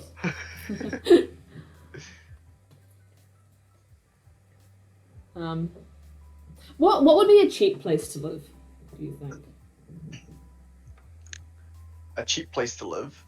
Yeah, because I remember Um, like whenever I go visit my family in China. Any third world country. Well, I want a balance of like. I sound like such a. It sounds like such a first world problem. I want a balance of cheap, but like. You know, first world. You know. Yeah. You get what I'm saying? Okay. As much as I'd love to continue this conversation, I feel like we should talk about the game. Probably. We're getting so sidetracked. Yes. Okay, so I am. This should. Emphasis on should. This should kill the cat when he hits the spikes. Should. So give this a load and we'll see what happens.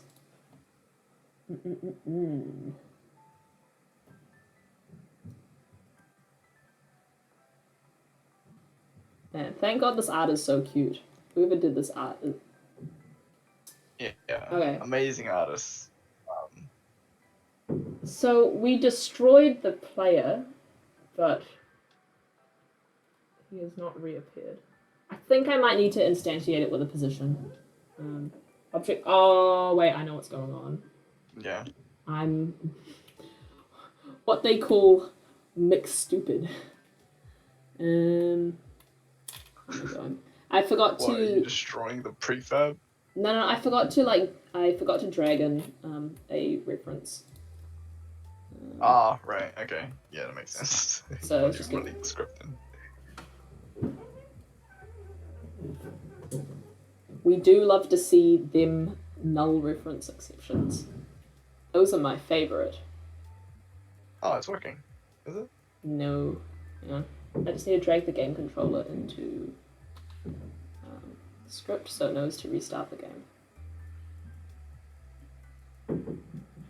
Please. Oh. Oh, hang on. I think I've messed something up.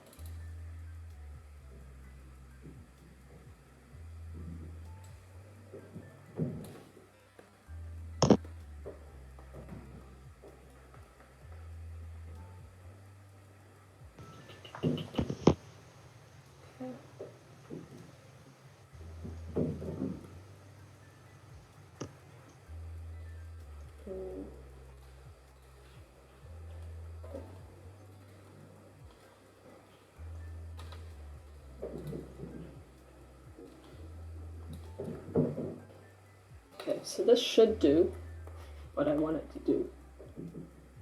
Hypothetically speaking.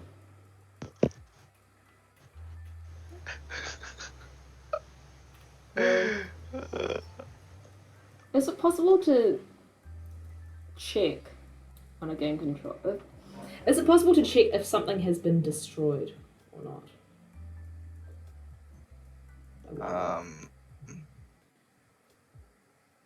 Can't you console.log to check?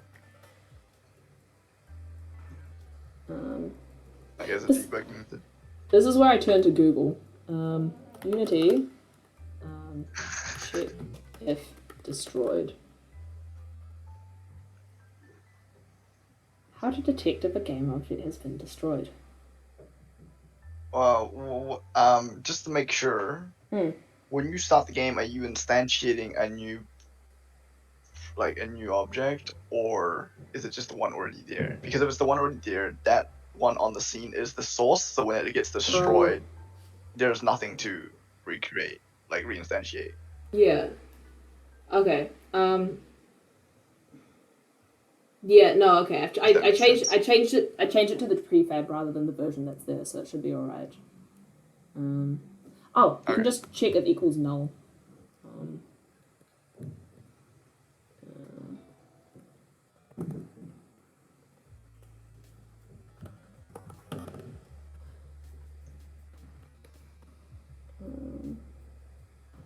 Cool.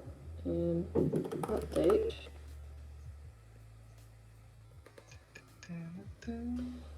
I think if I was smarter, I'd do this with events and subscriptions to events. Should I do it? What do you think? You I should do this the smart way or the dummy way? Which one's gonna save you more time? I don't know. Okay, I'm going to. Okay, because the smart way I'm thinking of doing is when the player hits something that injures it, it calls it broadcasts an event, and everything that's subscribed to the event will. You know what? I'm just gonna do that. I think it'll work. I don't know if you've ever used these before, but they're quite a lot of fun. So these are called event delegates. If you think it'll work, whenever I do these MVPs, I just go with the most basic thing I can think of. So yeah. All right, I'm going to do. Let's have a look. Public event action.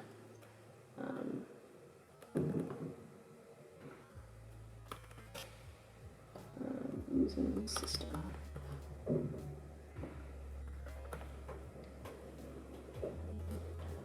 On die. Cool. So I don't know if you've used it. 30 minutes. Do you think we can get it done, Sam? No, but no pressure, Izzy. No pressure. No pressure, but some pressure. Why is this... No pressure, but you might not finish in time. I don't believe you. I think I can do it. I think I can do a decent amount of it anyway. We still have another 6 hours tomorrow. If people aren't sick of me by then. So I think we got time. Be sure to attend the one tomorrow, because I won't be there to annoy the heck out of Izzy. So yeah, it'll probably be a lot more productive. Maybe I can actually get work done. Yeah. Depression. You know, if the view counts go down, then we can clearly know that I'm the life of the show. I see. So. Yes. Die. Cool. So I figured out how to use these a few months ago, and they're really useful. I don't know. Have you ever used actions before, Kim? Can't say I have. They're quite nice. You instantiate them, or you declare them like you would a field. But basically, even though it looks like a field, you call it like a method. And when you call that method, everything that's subscribed to that action activates all at once. I think it's hard to describe to you without showing you stuff. So I'll show you one day. No, I get it. Yeah, no, it's really nice. Cool, so restart game and car player.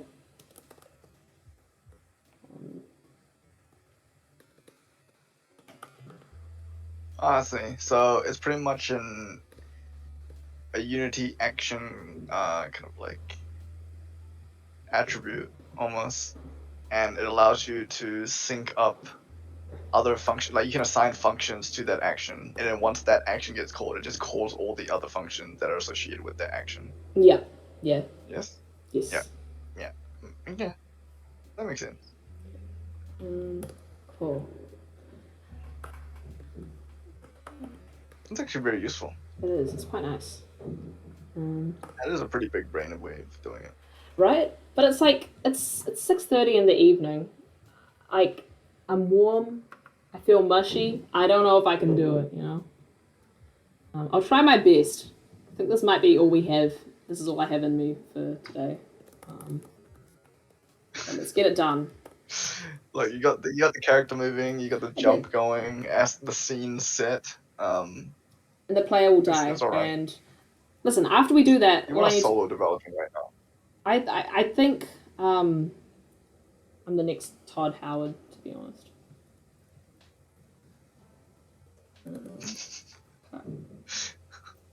You're the next who? Todd Howard. Bethesda. Damn. I know, but like. What am I doing? I'm so stuck. Dude, you know, I typed in Todd Howard, and it's like Google's people also ask. The first suggestion is Todd Howard a furry? Classic. Well, is he a furry? What's Wait. On the RIA wiki, the response was Todd Howard is the only employee of Vista Game Studios. ... Todd Howard is 100% a furry. Wait, I want to see. That's on his wiki. I want to see some proof behind this. I need sources.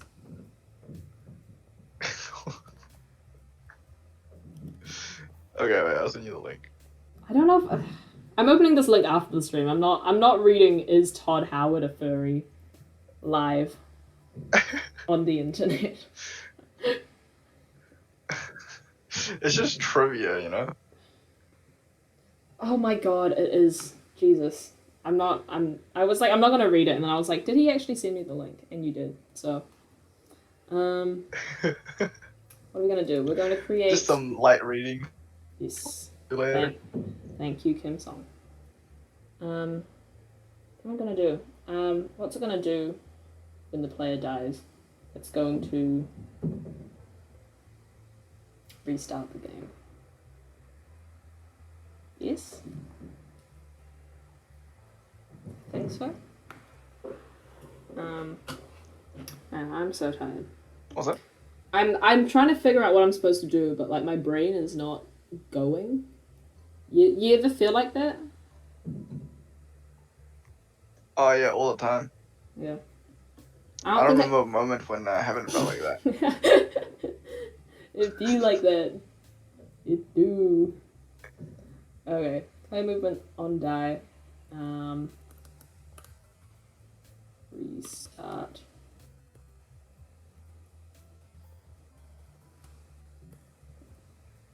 Oh, that makes sense, right? We want to restart the game every time the player dies. Yeah. Am I thinking that logic correctly? Just for now. Okay. Just because it's like, you know, for us to like prototype testing, that's how you would want to do it, so you can just. Yeah. Cool. Okay. So I can get rid of. You can just play again instantly. Yeah. I can get rid of this dependency on the game. And also, it could just be one of those, you know, like platformer games where you just have like lives instead of like HP. So if they touch something, they die, they restart, and they lose life, and they just keep going until they run out of lives. It could be like Geometry Dash. You know how you just keep going until you can beat it? Mm-hmm. Do that. Okay, let's try running this, and we'll see what happens. What I thought would happen happened. You're right. So let me just delete this. Okay. What? Okay. So you know how you were like, it's going to instantiate the player and then also instantiate the one that you already have in the scene. So we ended up with 2 players. Oh my god. Oh Jesus. Okay. So okay. Good news and bad news. Good news and bad news, Kim. The good news is we have the character instantiating once it hits the spikes. Okay. The bad news is it instantiates like 100 of them. So we get to. What the hell did you do? I don't know. So we get to That's figure. not an intended game feature. It's not a slime. It doesn't just multiply when you cut it in half. So we get to figure out why it's doing that. Okay. So player movement on die, restart game. Why is it restarting game a whole bunch of times? That I do not know. Wait. Are you deleting the thing first and then reinstantiating it? I don't think Because so. if you don't delete the object first, it's gonna keep touching the sprite over and over, and it's gonna like instantiate a whole bunch of them. If I don't delete the object. No, it does destroy the object. It just instantiates them a whole bunch of them in the exact same place. Like at the start of the Yeah. game? Because at the start of the game, Yeah. like after the cat's killed itself. Mm-hmm. I'm just thinking it's like a collision event, like like it's just touching it and it just calling it over and over and over and over and over and over. So maybe only like make a condition that it only lets it call it once. Yeah. I'm gonna try one thing. Yeah, I think you might be right. Because collision boxes are weird. Sometimes, like, if they're just touching, you can just keep, like, going. I don't know how to explain it. You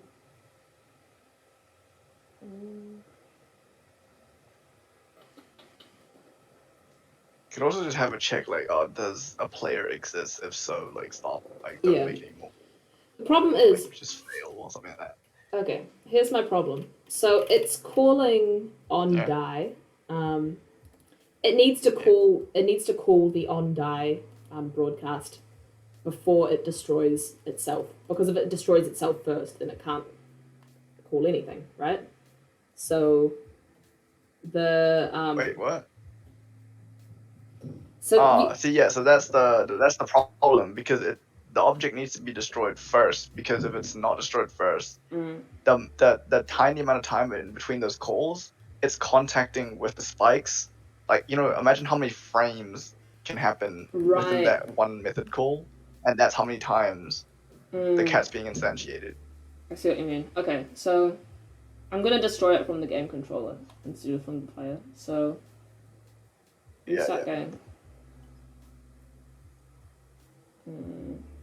Restart game.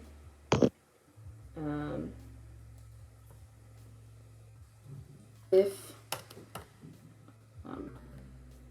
current player is not equal to null, destroy current player. Okay, let's see if this works. What could go wrong? What's the worst that could happen, fellas? Just want to know what's the worst that could happen. Well, we'll find out.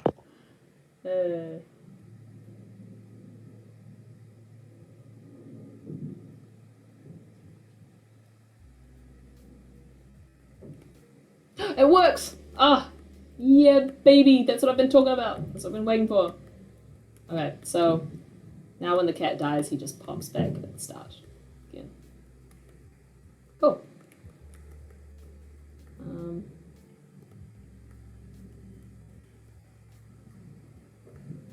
Bit of weird physics happening, but we can fix that later. Awesome. This game's looking kind of cute. What do you reckon we do next? Is it working? It is working. It's going. We're Alright. balling. Nice. Yeah, so that was the issue, right? Yep. Cool. So, what do we... Let's implement the same. Let's just implement the enemy, like Mm. just not like no attacks or anything. Just the enemy. If you walk into the enemy, the same thing happens. You know. Yeah. And because of the way we have designed this, this should be very scalable. So all we need to do is tag the enemy with this tag indurable, and it should have the exact same effect as... Wait, remind me. Can an object have multiple tags, I don't think or is so. it just one? I think it can just have one Okay. tag. Alright. I think if you want more than one tag, you could just... I don't think it'd be too hard to come up with your own tagging system. But yeah, just through the Unity tags, you can only have one. I think one is already Nice. needed The restart. for most simple games. Just for like the screen, like the capture resolution of the screen. Can we make it like bigger? Because I feel like you can't see much of the map. What do you mean by that? Yeah, like zoom out more. You know, Yeah. like when you're actually playing the game. Oh, I see what you mean. Yeah. I Yeah, reckon we can do 'cause that. like you can barely see what's ahead of you and stuff like that. Yeah, that's a good idea. Let's do that. Cool. So I'm going to give... The difference between the spikes and the teapot is we want to give the teapot a rigid body because we want gravity and things like that to affect it. So... Yeah. Also, you could like off center. Like it's already off center, but the cat doesn't need to be near the center. You could Yeah. just do the 1/3 thing. So it's like Yeah. So... this allows the user to see what's ahead of them more than just like they're suddenly walking and then what the hell, there's an enemy in front of them or something. Yeah. Cool. I'm just going to see if that's too big. Hopefully not. Stream will catch up with you in a little bit, Kim, but you should be able to see that you can see more now. And also now when you touch one of the teapot enemies, you also die in a similar way that you do when you touch the spikes. Nice. Cool. Do we want since we have time and because you did it in a way that was really easily settable, we can implement just a patrol for like the teapot. Are you comfortable with that? Yeah, let's do that. Yeah, so just make it Let's move back and forth. Move back and forward. Yeah. Oh. Yeah. But like don't make sure that it doesn't like fall off the Yeah. platform or something. Like just stay on that platform but moves back and forth. Yeah. Either that or wasn't the Yeah, actually before that, let's add in the wind condition first. Let's add in the wind condition. So let's put the fish in. yeah, that's a good idea. And I think that might take us that's to probably better. Let's chuck in a little fishy boy. Cool. So, oh man, I'm such an art hoe, and you can tell because like my favorite part of doing all of this is doing the animations and the doing all the particle effects at the end. It's the best part. Well, I mean, it really makes the game come alive. So Yeah, I so get fun. Just like making things pretty.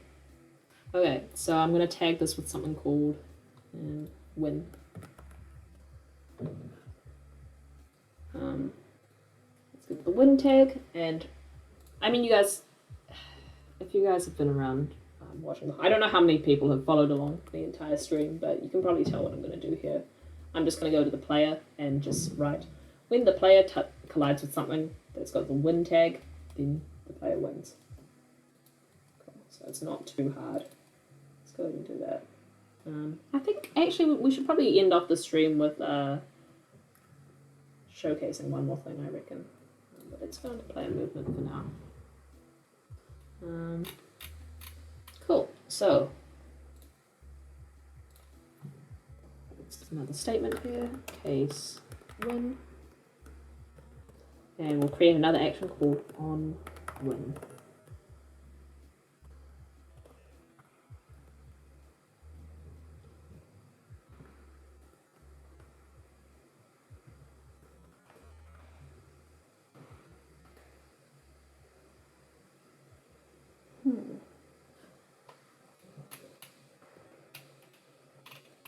Alright, so the game controller can also subscribe to onWin.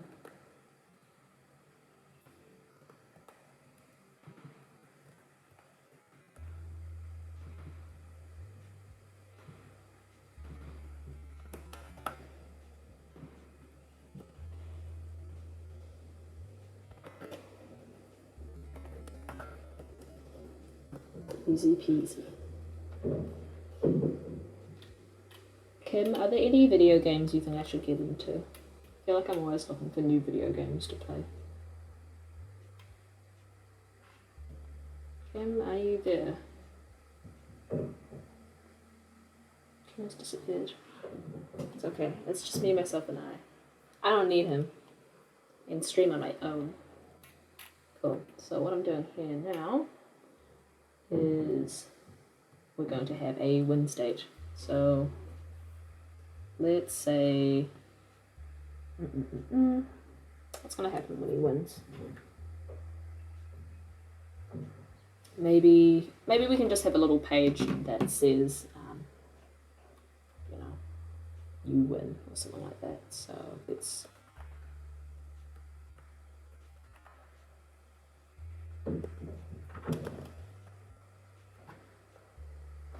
timescale 0. So what this is going to do is just pause the game. And then, no, Kim, unfortunately I cannot hear you. Kim's just messaged me saying, can you hear me? And I can't.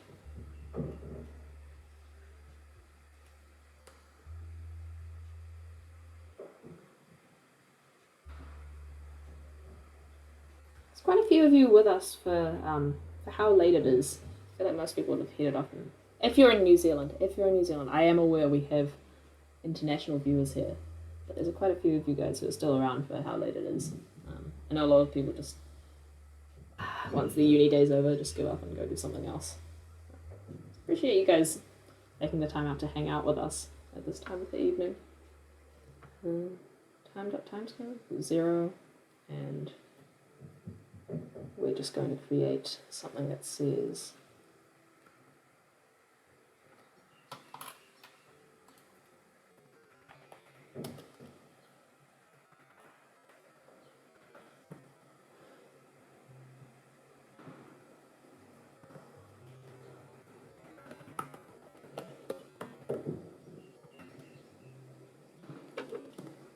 serialized field. Cool.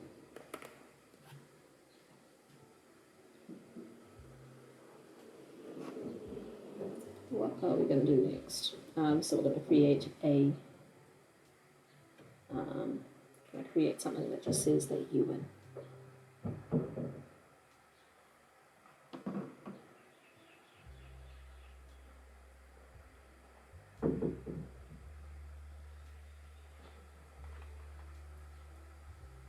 Cool. Create a new canvas.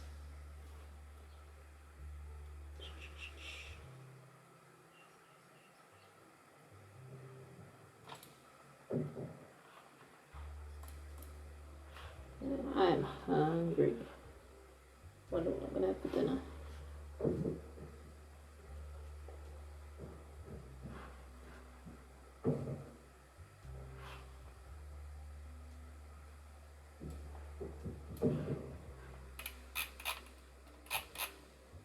Cool, so we're gonna want to attach this canvas to, oh actually, I know what I need to do. We're going to want to attach this canvas to our player.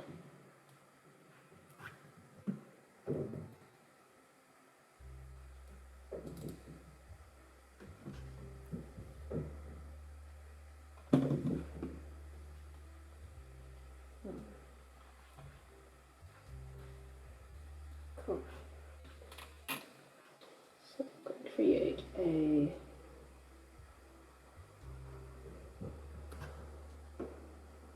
Alright, I've just heard from Kim. We have technical issues. Trying to get him back on the call. That's okay. I will manage on my own somehow. We don't need him. Oh no, it was nice to have Ken around.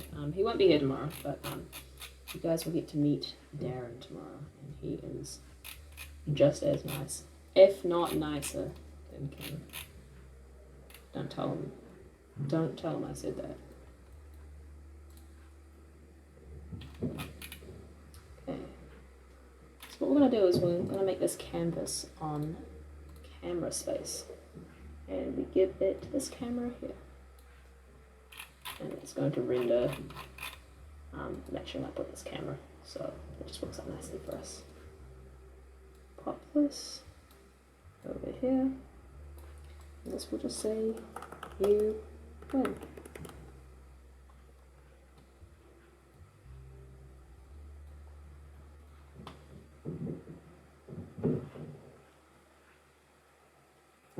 Cool.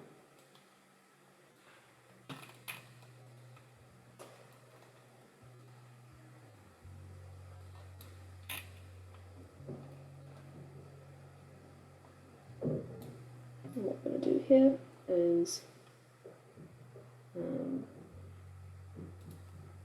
the event system, text that it's 1.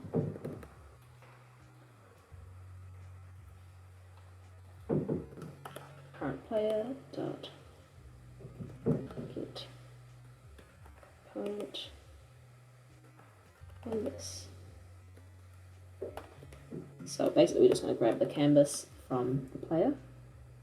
And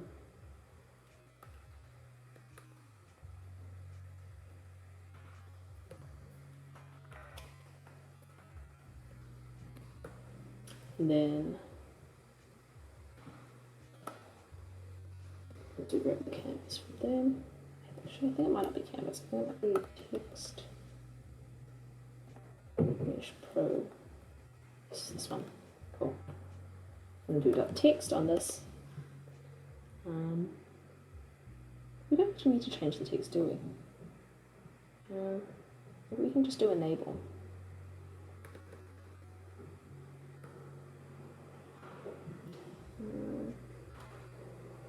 Cool. Let's grab this.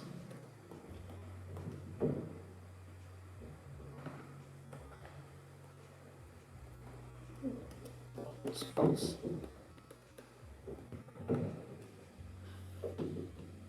What we'll do is, if we win, we turn it on. Cool.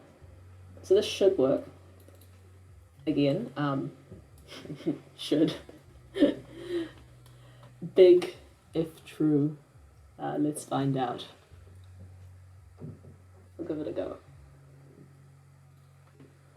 We'll press play and see what happens. I think that's honestly most game development. It's just, let's press play and see what happens. Just to test this, I'm going to do the lazy thing, where I just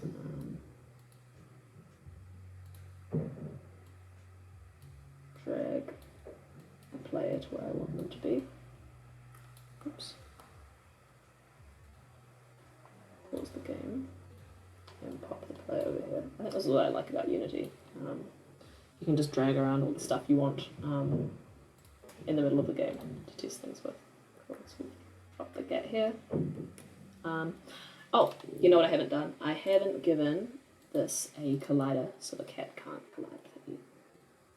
We give the box collider. There we go. Cool. Should do it.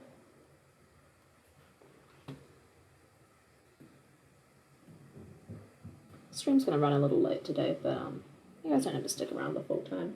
I appreciate you guys just dropping in, even. So,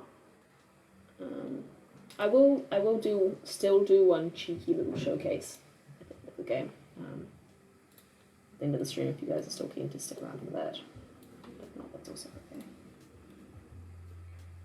So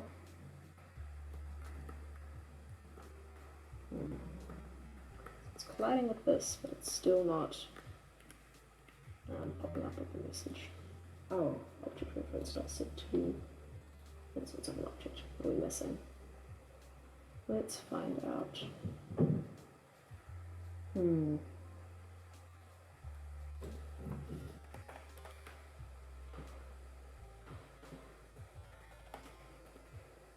Cool.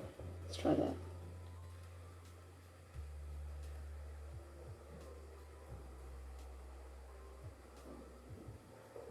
Alright, I think we will wrap it up here for today.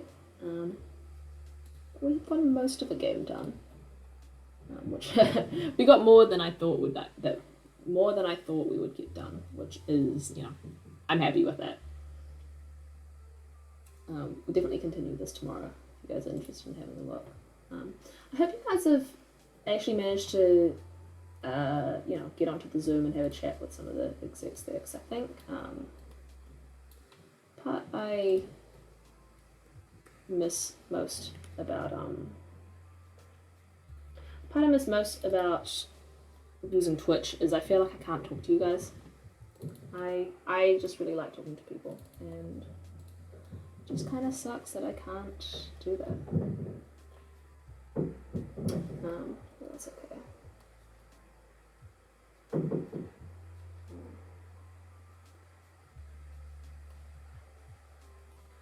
Alright, well, I will fix this up for tomorrow, I think, and I'll wrap it up there.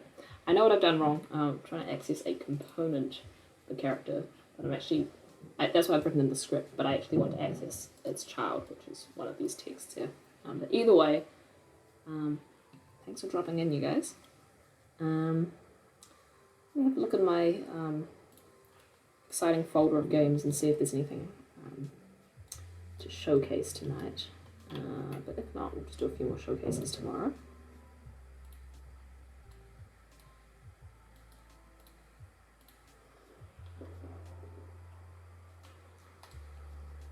We'll call it a night tonight. Thank you guys so much for dropping in. The Zoom will be up as usual tomorrow, and tomorrow we're streaming from 10 o'clock to 2 o'clock.